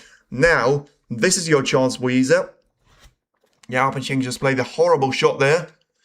Got the cue ball to be right back in the mix. The pink out of position, but will go on the black spot nicely. The black out of position is not going anywhere unless Yize is going to be thinking about trying to bring the black into the play now. Nowhere near it. So clearly focused on just getting the position on the ball colours, and I think he needs to steady the position with the reds first. Then get his hands on the pink. The pink is going to go on the black spot, which is going to be great news for him, because he's going to have one less colour, but it's basically going to be a colour which just keeps on getting in the way of those reds. And yeah, I feel like it's going to be a fantastic chance for him to try and close it away. And yeah, I think if you rate him out of 10, 5 being the average, I think he's been at 6.5. I wouldn't give him a 7. I just think for Yao, I probably would give him a 7.5. I think he's played quite well. Still plenty of things to improve on. But for him, when you take into account his ranking, when you take into account that he's been, very inexperienced when it comes down to playing high-seeded players and actually winning those type of matches. And I think he's done really well, better than what he's done against Murphy and Ronnie, but still, I think it would have been a whole new challenge for him. I don't know why I'm not counting the points, which I was, but the scoreboard clearly didn't register that. Try and reset it. Now he's on 10 points after scoring 2 reds, a yellow and a pink. I've got bad news for him, and I'm not sure if you knew about that bad news. The pink actually does go on its own spot, which is horrible news, because the whole point about having the pink to be on the black spot is that you've got an extra colour. Right now, he doesn't have the black, but at the same time, he doesn't have the pink. Because even though the pink does go in its own spot, he may as well be called a useless colour right now, because there's no way you're going to be able to get the position sorted out for the pink, which makes it back down to the second frame there, where Yize had to make all of his reds with the blue. Probably a very similar situation right now as it stands, as he's playing a careful shot there on the reds, trying to get that cue ball to be getting around the blue here, and positioning himself nicely for the blue to be taken now, in towards the left middle. So then I feel like he needs to just do the easy job first. Take this red away, then he'll get him something like 29 points of the advantage. And then he's got 2 options. He can try and go for the lowest of those reds and play for it. Or my option, what I would suggest, is try and get himself at an angle, which he has done. And I think he is going to go my route. Try and smash it into the pink. The pink is going to be a great absorber of power. And the only thing that can stop him now, 2 things actually. Make a good contact on the pink and hope that neither of those reds are going to go into the pocket. One of those things has happened. He got a really good contact on the pink, but one of the reds has gone into the left corner. I'm not sure how that happens, because I had a very quick glance. Oh, he cannoned into the... Yeah, that's what I was talking about. Because I had a quick glance at it, and it doesn't seem like that was the case. So basically, one of the reds caught another one, the stationary one on the blackboard cushion, and he made his way all the way into the pocket. That was about as unlucky as he can get for Yize. So, yeah, back down to Yao Bencheng. But, yeah, he still felt like I didn't really want him to take that red away. Although, he's about to get a very dangerous snooker behind the yellow. Unless Yize can see that red on the left side cushion. I'll tell you what, I mean, jokes aside there, it is getting to a bit of a dangerous point there for Wood, where the luck is clearly not on his side. And we've seen that with those back-to-back shots there. And the scoreline may not be on his side for long there. Because if this frame is lost, and the match is not won, then it's 5-4, and all of a sudden, it's anyone's game for the taking at that stage. And with the way the position looks at here, you know, if he doesn't make a firm contact with this red, he could easily allow Yao Bencheng to have an opportunity of his own.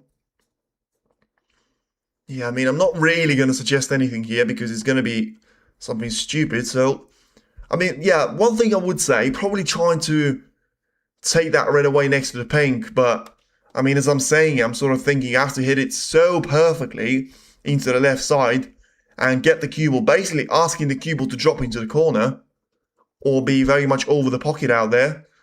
But unless you do that, you're going to have like 3 or 4 options available for Yao Bencheng. So, the big brain of Wu is going to be thinking about it. Let's see. And what is he going to be down to?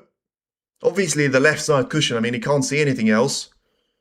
And, I mean, if the target was to get the cue ball through the gap of the Reds, he's played that shot well.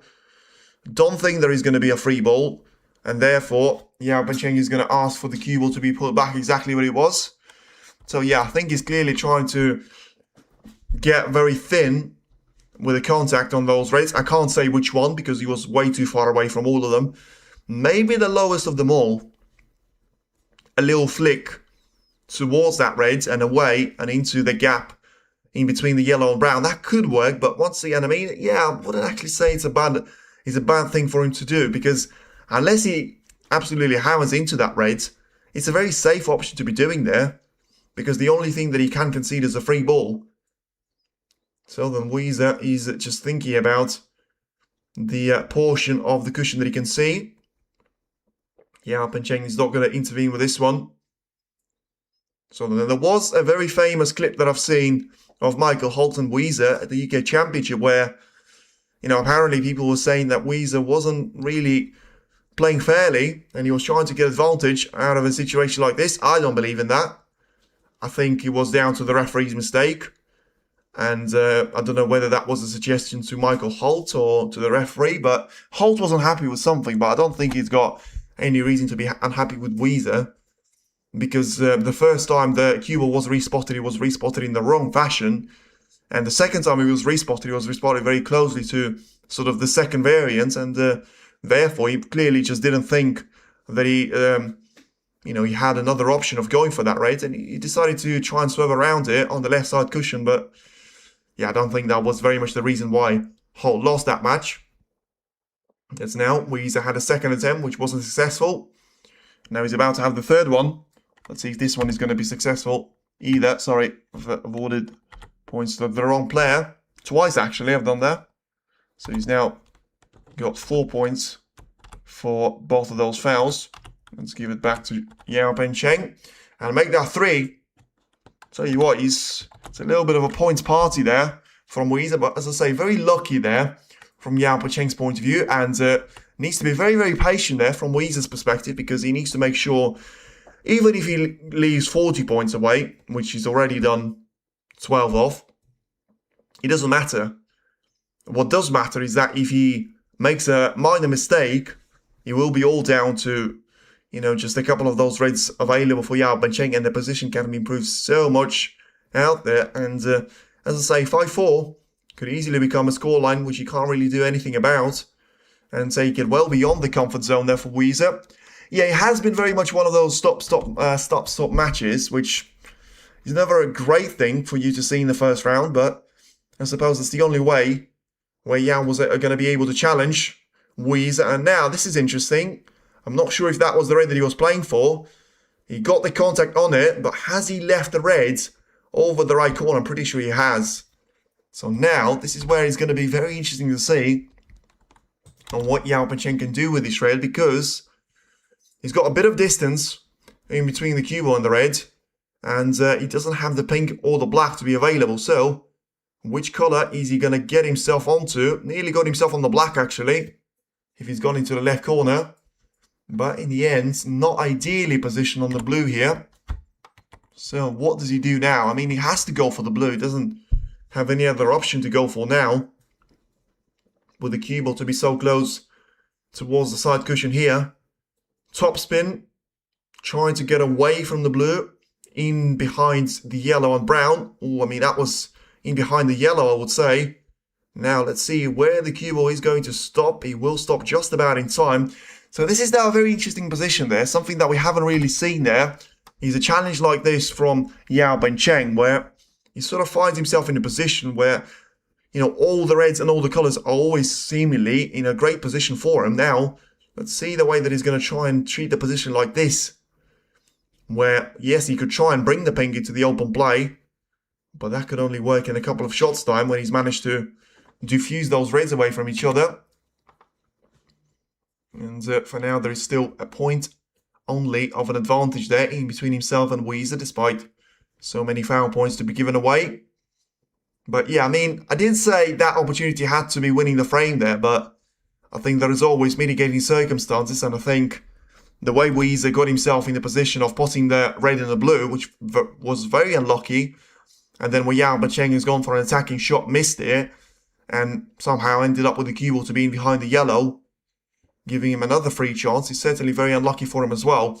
For now, Yao clearly tries to get the blue into a bit more of the action, tries to hold the blue ball spot, and now the blue is actually going to go back onto the black ball spot as it stands. So, trying to make a small improvement there. Thailand should host Thailand Open. Well, you got the name right. But yeah, I don't think there's going to be any of that in the foreseeable future. Because I'm pretty sure, you know, they need to have at least sort of either a tournament dropping out or the talks to have been started by now for the tournament to have been held for the start of next season. But I suppose, same with Saudi, can always happen where one of the tournaments just decides to say, well, we're not really interested anymore. And then you're going to have to try and find the replacement for them. You're supposed to have a contract for that stage, but I mean, Saudi clearly said something else to them about it. Now, there's a chance for the blue to be taking a shot in towards the right middle. Let's see how well the cue ball is going to run towards those reds in the middle of the pack there. And he has run pretty well, but I mean, once again, he has to be very delicate and very precise when it comes down to those positional play shots. And having to go for the red now into the right corner, try and bring the cue ball all the way for the blue.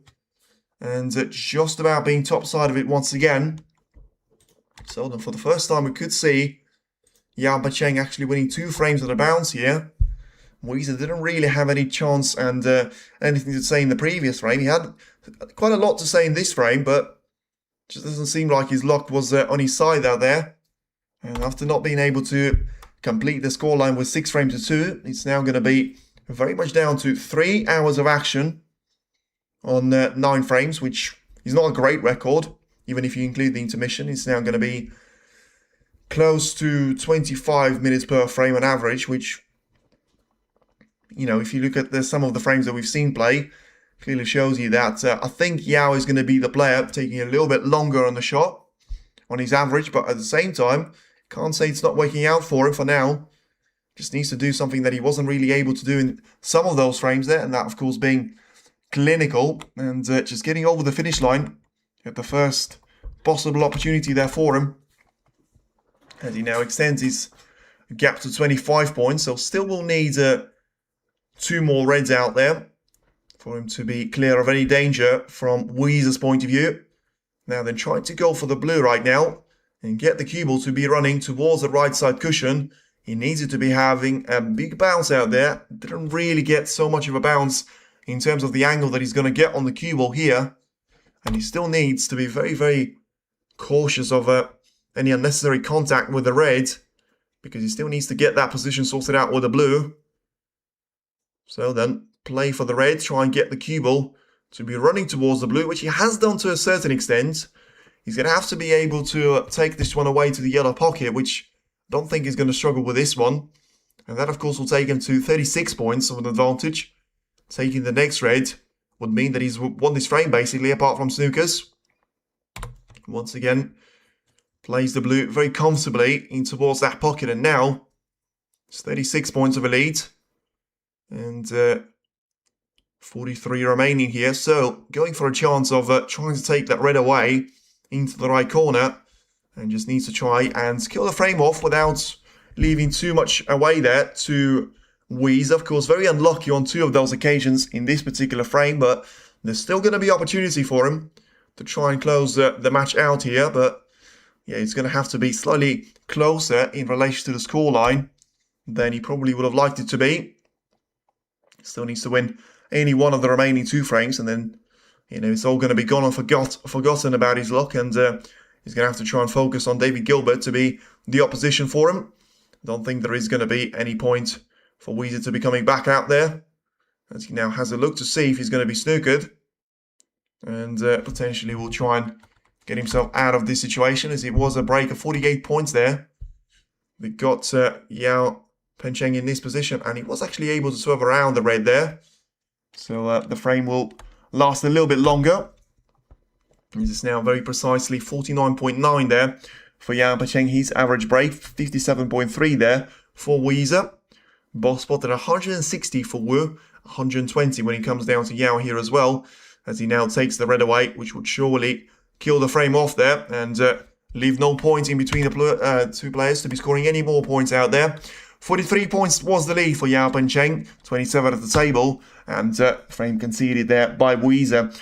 Yao Pencheng then is able to win 4 out of the opening 9 frames, as he's now able to close the gap down to Yize, down to a minimum, and for the first time since 3-2, it is now only 1 frame to separate the players. Yize still got 1 frame to try and win for him to be through to the second round of the China Open, but for now, there's no reason to panic, but there's no reason to be too happy with your performance either, as now Barry Hawkins has once again got the lead of 4 frames to 3 there over Liu Hongyu after a very close frame number 7, and having to produce a break of 68 points out there, scoring his last points on the pink, despite being 57 points down before the break started. So Hawkins there clearly not finding himself in too comfortable position either, and now Yize just having to make sure he's got that line of being able to actually get himself over the finish there, because you still feel like when the luck turns against you, you never quite know what's going to happen late on in the match, and it could always be put down to, you know, a bit of a unlucky performance from your point of view, or alternatively, it could also be all down to, you know, you not playing particularly well. Your opponent is going to be getting all the chances away, and therefore, you could put yourself under a little bit of pressure, under a little bit of scrutiny, and therefore allow your opponent to be playing better than what you have managed to produce over the last couple of frames. Big first round exit. I thought he can retire with honour for bringing China snooker to pinnacle of the game. Can't see him winning anything now. Yeah, but I think you have to acknowledge Gilbert. I think you do. I think you also have to say, I mean, it's difficult to say, should he retire? Or I think he has deserved to be very much the man choosing when he wants to retire and make his own mind about it. I think he's still in the top 16. He's likely to be in the top 16 by the end of this tournament. Whether he's likely to be at the top 16 by the end of the calendar year, probably not, because he will have a lot of ranking points to lose for the season of basically the one where Zhao Xingtong was able to be the champion. By the way, talk about Zhao Xingtong. He's going to have 500,000 worth of ranking points to worry about, because all of a sudden, he's going to be very much the player to lose the Crucible points if he doesn't manage to get quite far in Sheffield by the end of the season. All of a sudden, he felt like, you know, that was the season of Karen Wilson having to do that and having to be aware of being the world number 2. All of a sudden now, after a bit of a, I wouldn't say quiet last season from Zhao Xingtong, but certainly quiet 2025 out there, apart from winning that Crucible Challenge, which was very much anything but quiet for him. Yeah, it just seems like he's going to be putting himself under a little bit of pressure by having to get some ranking points now before that Crucible campaign, because that's going to be the only thing that he's going to be very much without any ranking points that he would have earned 2 seasons ago, because he still would have been fighting to get his tour cut back. As now we get Yize and Yao Pencheng to be coming back towards the table. Now you keep on playing, still in top 16. Look at Jimmy White, still doing qualifiers. These guys just like playing. So yeah, I agree, Bask. 888, I agree with that. And also, I think it's just, up to him. I think he's got the crowd. I think he would have had the deals, even right now. I think he's got the fans, and I think he doesn't really lack the motivation to try and get himself right in the mix there. Whether he's winning or losing, of course, you always want to win. But I think there is also going to be a pure competitive spirit where you just want to compete with the very best players. And Ding is still going to be very much a dangerous threat out there on his good day. But I think the downfall of Ding is very simple. He was never a consistent player, apart from his prime, 17, 16 maybe. I think his game was always down to, you can score as many points as you can, I can score as many points as I want.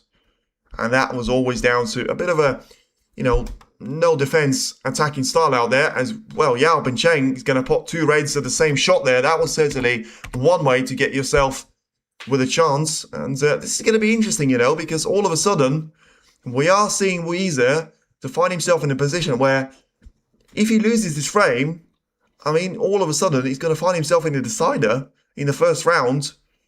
And it's still a long way to go in this frame, but you just feel like he probably has got a decider written all over it, especially after what happened in the 9th frame, where he had such a good chance, got unlucky on 2 occasions, and all of a sudden now it's Yao Cheng with a chance. Whether he's going to have his own opportunity where he will get unlucky or not, it remains to be seen, but he doesn't seem like he finds himself with that comfortable breeze out there in relation to the game to be free-flowing, the points to be scoring without any effort, and the positional play to be sorted out with great sequence as well. Now then, Yao Cheng once again, just looking at the easy raids to be taken first. He's now 15 points clear, looking to try and take another raid away into the left corner. Carefully hugs the inside line and make sure the raid is going to be drifting a little bit to the right of that front jaw, making it to go straight into the heart of the pocket.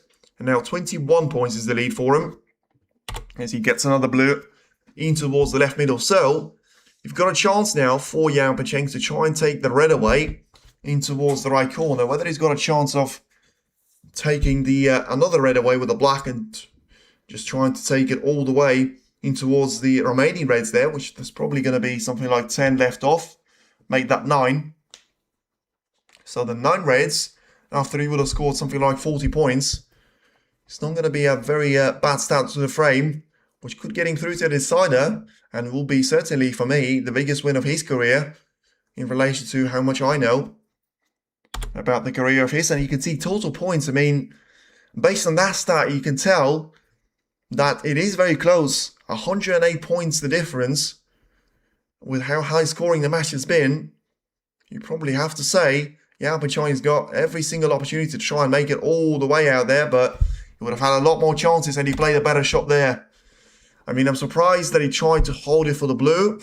I'm even more surprised of how little distance he's left himself with in between the blue and the cue ball. So I wouldn't be at all surprised at this stage if he just tries to generate some sort of angle from the left side cushion. And, he did try, didn't manage to achieve anything apart from potting the blue. And now 35 points is the lead, 99 to the table. He is nearly within what I call the 50% zone, where your gap is 50% or more of points available at the table. That's a horrible shot, though. That is a horrible shot from Yao Cheng, and that was careless. That was frustration. Maybe it was 2-in-1. Whatever it was, he tried to play the red right next to the pink. He got the pink, and then he got the blue, which clearly left the cue ball right in the middle of the table. Now, this is the question. Does Yize still have what it needs to have that weapon, which could potentially unleash his potential and win in the frame? He doesn't want to decide that. I can tell you that for free, because there's a lot of money on the line for you to get deep into this tournament, and there's a lot of ranking points on the line as well for someone that wasn't even in the top 32, I'm pretty sure, this time 2 seasons ago. What ranking is Yao? 79.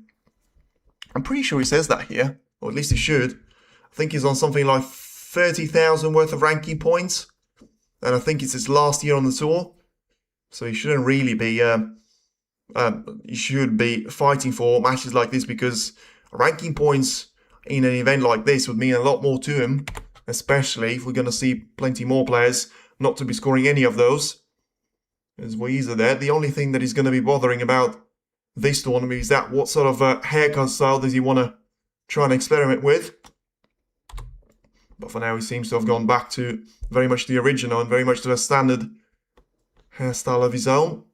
And yeah, getting back to this frame, I mean, it's still not a nice position here for him to be getting his hands on, but at least he got some sort of opportunity. And the only problems are going to be those two reds on the black ball cushion, because you've got, you know, the cue ball now carefully making his way past the black there, as he has a little look at his tip. Just doesn't want to be straight on this red as well. Make sure that he's going to be able to roll this one into the corner, and therefore just accelerate the cue ball away from the red and sort of make it to go away onto the side cushion. I think this is probably the zone where Yize is going to have to focus and concentrate here in relation to the reds that he's got ahead of himself. 79 coming from qualifiers, quite impressive judging from scoring. Yeah, he's had 3 matches of qualifiers, didn't he? Because he had one against Ryan Evans. I was watching that one, and that's where I'm getting the whole impression of pockets that were a lot tighter in those type of matches. I think he had a couple of more, which I'm not too sure about. The type of opposition, but they weren't easy players for him to beat. And I'm pretty sure he had some really good performances in those couple of matches as well. Yize, of course, only sees this to be the 4th match of the season for him, after playing 3 of those at the Shanghai Masters. One against Sijia Wei that he won, one against Sean Murphy that he won, and one against Watchalong that he's lost out on as well. So then, 2 players from China, 2 players from England that he's played so far, and 35 points each, as we now see another red and color combination to disappear. Now then, he will be all down to a shot for the pink. Now puts him down to 6 points ahead. Doesn't mean a lot though at this stage. We'll probably need both of those reds out there, and this is time for him to try and figure out the way that he gets through to towards those reds, because they're basically forming a plant, which I think is way too risky for you to be taking on into a left corner, but at the same time, it may actually be worth it, because it may actually be, you know, the only thing that you can achieve here. Trying to play that cue ball onto the black, make it pretty much a straight line, and then just accelerate the cue ball onto the black, decelerate it with backspin, and make sure he's got a great opportunity of playing the shot into the cue ball, into the reds. Just has to be careful with his luck not being the greatest in the previous frame. You know, he sort of potted a shot like that in the previous frame, but this time around, it's going to be a different outcome, but at the same time, it's going to be the same result, because even though he didn't pot those reds, he got right in behind them and sort of bounced them away onto the higher points of the table whilst keeping the cube onto the black ball cushion. So even though neither of those reds are going to be in too bad of a position, but of course due to the position of the cue ball, he's going to have to settle for a safety. And remember, both of the players will need 2 of those reds out there, which makes it a very interesting battle in this 10th frame, and therefore, you know, it's still very much anyone's game for the taking out there. As now you see, Yao looking for the red to be taken in towards the yellow pocket here, you would see. And, well, he certainly had a bit of a chance to be leaving that one away. Let's see where he positions the cue ball now. And, well, I think he's managed to get the cover on the black out there, which is a great shot there, you have to say, because he was a little bit unlucky with how close the red has gone towards the middle. But if he got cover on that, that turns it on his head, and it makes Yize to be very much feeling the pressure, and therefore very much feeling like he's now the man that he's going to have to try and play the shot which will get him out of trouble. Whether it is going to be hit and hope, well, I have to say it does seem like it, and he will be. He's hit the yellow, and well, frustration, disappointment, or is he going to be all of that built in together? Because now you can see that Yao Pengcheng doesn't really have anything that is going to stop him from making this one to be a decider. Yao beat Evans, Chipchaya, and Watchalong there to reach main draw. Impressive for a newbie. Yeah, agree. I remember his match against Chipchaya, and Chipchaya had a horrible run so far, by the way. I mean, ever since his win at the World Open, I think he's lost the first match that he had to play against Poland for the World Championship crown at the Crucible. Then he didn't have like any luck in the qualifiers early doors, and then he was struggling in the Championship League as well. So yeah, just didn't seem to find any sort of a real rhythm out there. But for now, I'll tell you what, like Yize can't find any sort of rhythm out there either, because now Yao Bencheng has got a chance, and it's a really good chance to make a total clearance of 40 odd points. The only thing that he needs to be careful of is the yellow, and therefore the yellow on towards the green. So it's going to be interesting to see the way that he positions himself for this red now, and ultimately what's going to be the next colour that he tries to go for from this point onwards. So 4 points he's behind Yize right now, which doesn't really matter. I mean, if he gets the green in, he should be able to make a total clearance with no issues. And yeah, you'll probably need the blue to be the frame ball, as he's now about to put himself 2 points ahead. Then the ball colours on the blue equals 13 points. That seems to be a little bit low on the pace, although it might actually be the angle that he's looking for. A little bit of side there on the cue ball, and you should be able to take this one all the way through the left side cushion and take the cue ball to be heading all the way towards the left middle as well. Now then, is this going to be the point where the Giant is going to have to meet a bit of a challenger here?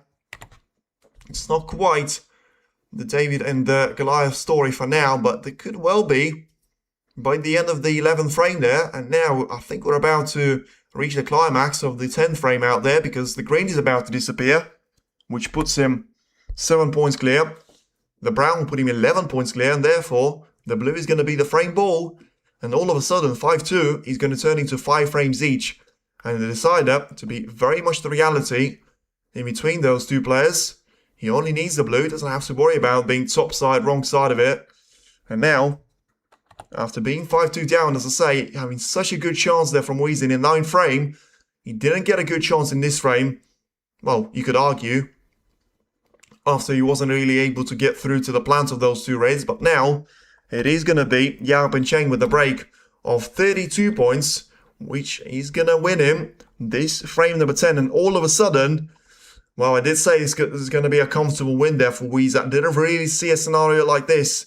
But it is now going to be a break of 39 points, which puts Yao Bencheng scoring 78 points for the world number 79.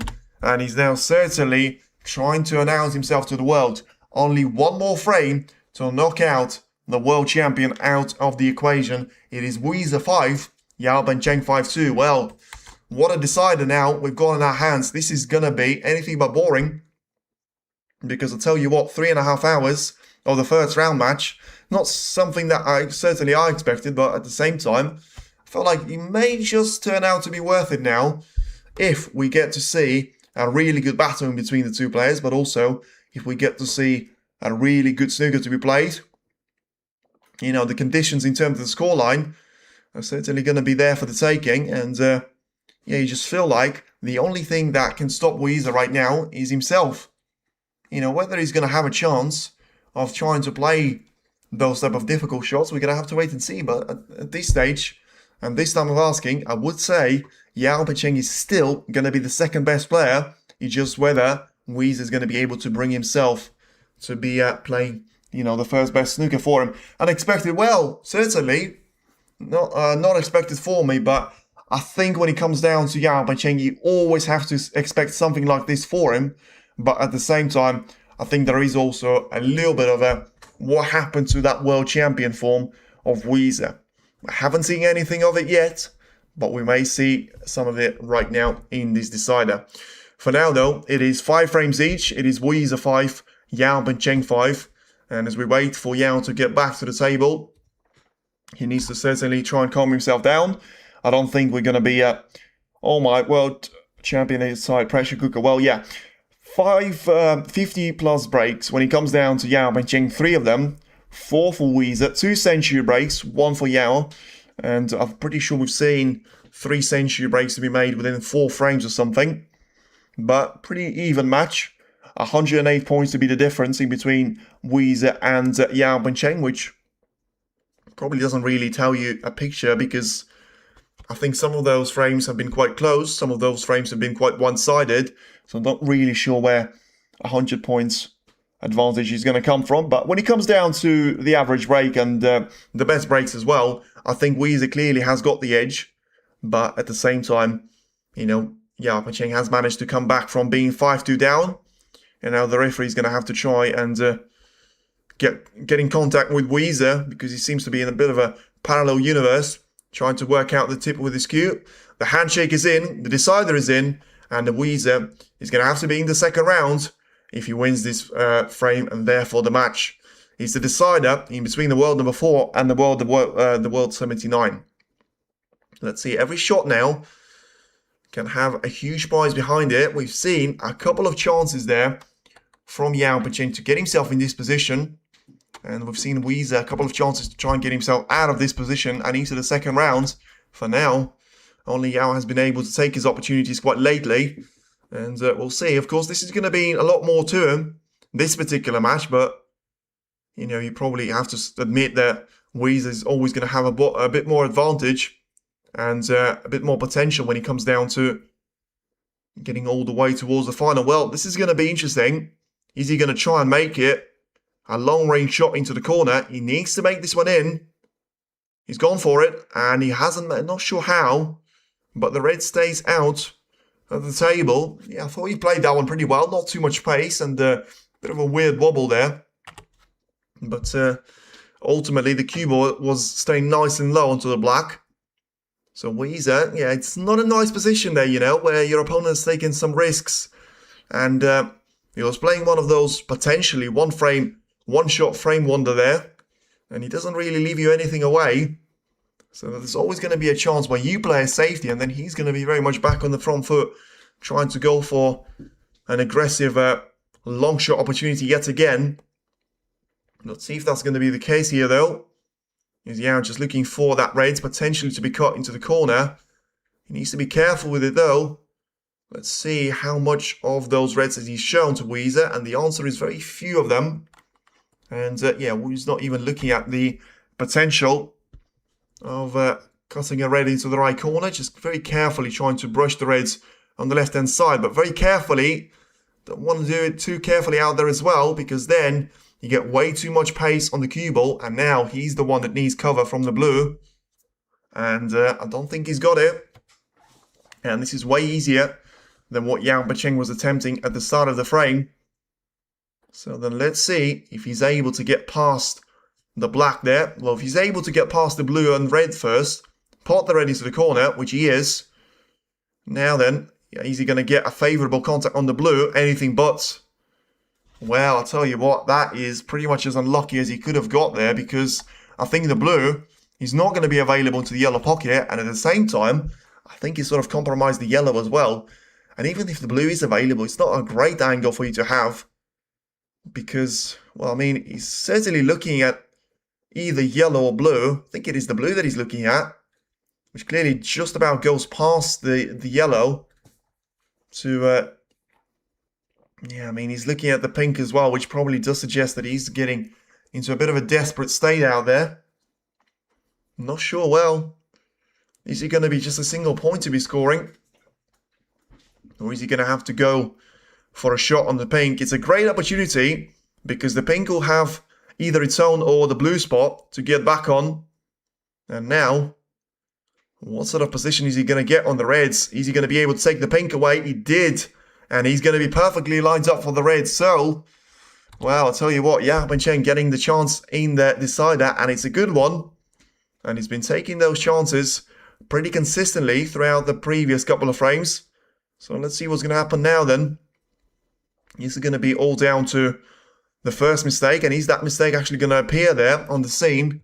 Because even though he's still 100 points exactly behind of Yize, it's not really going to be something that matters in a decider. And yeah, something that he absolutely must do is to avoid any temptation of going and sending the cue ball into the bunch of reds. He needs to try and maximize every single point that he can. There's not going to be plenty of those that he can achieve right now, but 15 at the moment. 2 more reds available to him to be taken into the right corner. And after that's the case, he can always try and play the cue ball for the pink on the blue spot, which is going to be a very nice addition to him. In case you overrun, there's going to be always the blue waiting for you to get yourself right back in the action. And he decided to take the more difficult red away, positioning himself a little bit too straight on the pink, but still having top side of it. And now looking to try and make it all the way down for the red. Taking that one into the right corner will certainly help, but I feel like he's left himself a little bit awkward there. So 22 points now is the lead. We've seen him score 29, 26 beforehand and then wait for a second opportunity. He might not have to wait for a second opportunity here though, because you just feel like, you know, you always want to see, for me, from a neutral's perspective, you always want to see both of the players getting a chance in the decider. And let's see what's going to happen here then. 2 very important shots coming up. First the rest, and he takes the red nicely into the corner. Now, this is where I'm not sure he's got enough angle to try and make the difference here in between the cue ball and those main reds. So let's see what he's going to be looking at right now. Is he going to be down to the black to be taken all the way into the corner? The cue ball to be heading all the way towards the ball cushion, or is he going to try and find that gap? He has. Well, he's tried it, I should say. I don't think he's found it. He's going to have a very good look. And I think as he looks to the sky, I'm not sure if that's, wow, I got lucky, or wow, did I get unlucky? From this angle, it seems like he can't see it. And once again, I feel like he's trying to convince himself. Well, that doesn't really help. I think he needs to see the angle behind the cue ball, but well, listen, the last thing that he wants to do is to go for something that he's not certain. And 30 points is it's a decent lead in the decider. 115 at the table. You know, he scores 30 points again. Yize has got pretty much no chance to recover from that. Tell you what, he nearly done the same thing as in the last frame. But his safety, you have to give him massive credit for. I think it's been a real threat in his game. And once again, you know, it was close for me to be criticizing him and saying there was a contact with the blue, but at this time of asking, he'll be very much down to a really good opportunity for Yize to, you know, give him a chance here once again, because if you're going to be playing the cue ball into the side cushion and into the reds, you're going to have to make sure you do it from the left side, which is not easy, because they're not really forming a triangle. They're forming a bit more of a, like a rectangle or something, or like a trapezium. And therefore, it's going to be difficult for him not to just bounce that cue ball away off those reds. And I don't really like the angle. Is either, well, that's going to be a disaster. He didn't hit the red, and I think he's left the red as well. So that could not have worked out any worse for him. I mean, Yize might be getting a little bit greedy and thinking that he might get a better opportunity here, but I'm not sure he will. I think he needs to take this one from here. Yize is still thinking that he might refuse this one, but I think he'll take it. So then, a one-shot wonder. If he makes it and he's on the collar, he's basically won the match. And he hasn't. He nearly fluked one. Well. How the tables turn. 34 points is the lead. You're going to forget about it. You can forget about it here, because Yize is not going to get a better opportunity than this. And I tell you what, he deserves one for him being unlucky, but I tell you what, he will be very, very cruel on Yao Cheng to lose out like this. I wonder which player is getting the most support from the audience. I don't think any of them. I think the referee had to be getting involved on many occasions for both of them. I think Yao probably getting a bit more of the noise on his shots, but I think logically you have to answer Yize is going to be more favoured because he's the world champion. Just because you are a player from China, you know, when the Chinese wildcard plays Ding Junhui, I mean, you're not going to think they're going to be getting an equal support, are you? Wow, what a mess. Exactly what a mess he was. I mean, and what a brilliant mess he was from Yize. Well, Yao clearly felt like there was a gap to be taken, and I didn't really notice if he was on the colour. I was a lot more focused on seeing where something like 10 reds are going to go. Wu got lucky, played a crap safety. Yeah, but he was forced into that. I think Yao played a very good safety of his own, forcing Yize to be playing a defensive shot there. And, well, listen, it was a safety that got him into that chance. Whether he was lucky, of course he was, but do you need a reminder where he was trying to close out the match, potty the blue, potty the red, his opponent gone for a reckless shot and then ended up getting a snooker somehow, which won him the frame. So I don't really think, I feel like he deserved that luck. If he loses this frame, he doesn't deserve anything, but, once again, you're going to have to wait and see what happens. Wu missed the whole pack though. Yeah, but as I say, he missed that whole pack for a reason, because he couldn't touch the right-hand side because there was a red on the right-hand side. And if he goes way too low to the bottom of the pack, he could easily leave the same red away to the middle. So, yeah, I think he played the right shot.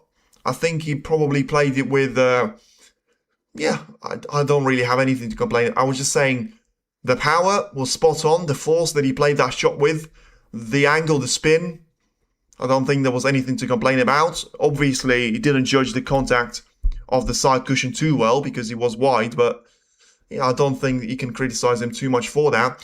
One thing that you can start to get out is the calculator.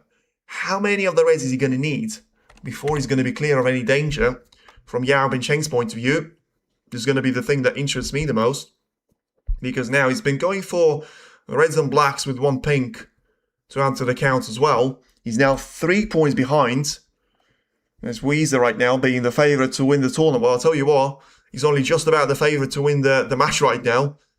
3 points behind, but at the table. So they're clearly going to try and negate the pace of the cue ball to try and get it lined up in behind the pink. Not sure how he ended up in this position because the pink only just about goes into that left middle. And this is where the party's over. Let's get to work.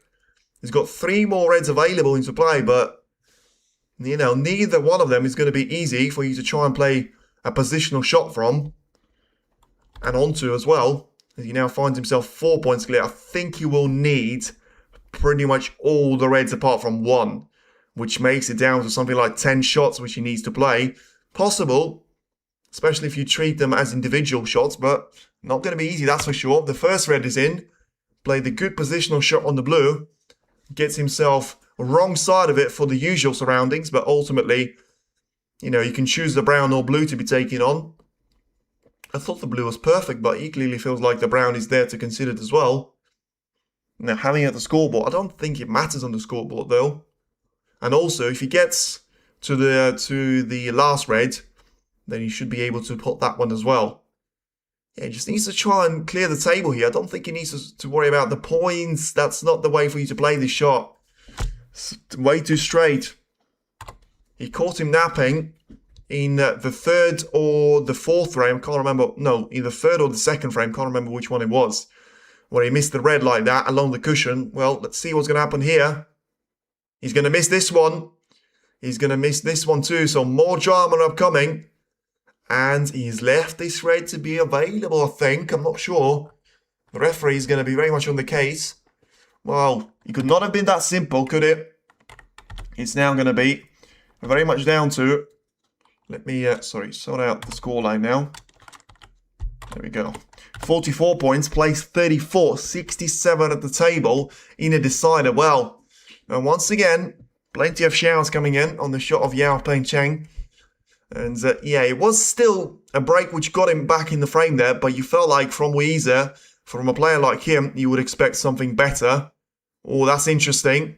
And when I say interesting, that's risky. And I tell you what, if Yize is able to get through to that red, that is absolutely careless, reckless, horrible, and whatever adjective that you want to use towards Yao Bencheng, and he is able to get through to that red. What is he doing? Playing a passive shot like that, one red into the other, a calamity of chaos onto the right corner, and of course, as happens most of the time when you make a mistake like that, Yize was able to see through that red, and now the target doesn't change. He still needs to get 4 more reds in.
He should be back to normal. I don't know why he keeps doing it like that, but sorry.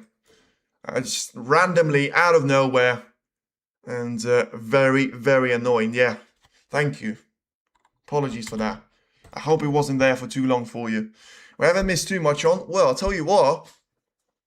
That's interesting. I say we haven't missed a lot. Is this just as much of a horrible blunder as it was from Yao Pacheng? Does this red cut into the corner? I think it does.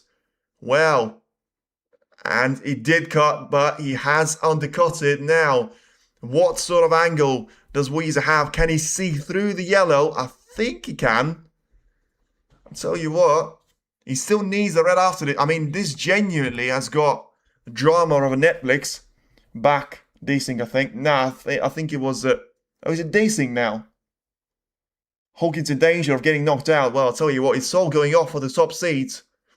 57 points for Yize. 34 for Yao Pacheng. A red over the corner. He's taken that one. He's played it in. Is he going to be on the collar? He's got a red over the pocket now as well. Well, I tell you what, he deserved a little bit of luck, but I tell you what, that was anything but comfortable. And he's still not quite over the finish line, but he's got the brown absolutely on the plate for him. And he's got the red over the corner pocket, which will get him lined up for the frame ball. Well, after all that drama, it does seem like one of the top seeds is actually going to get through the first round.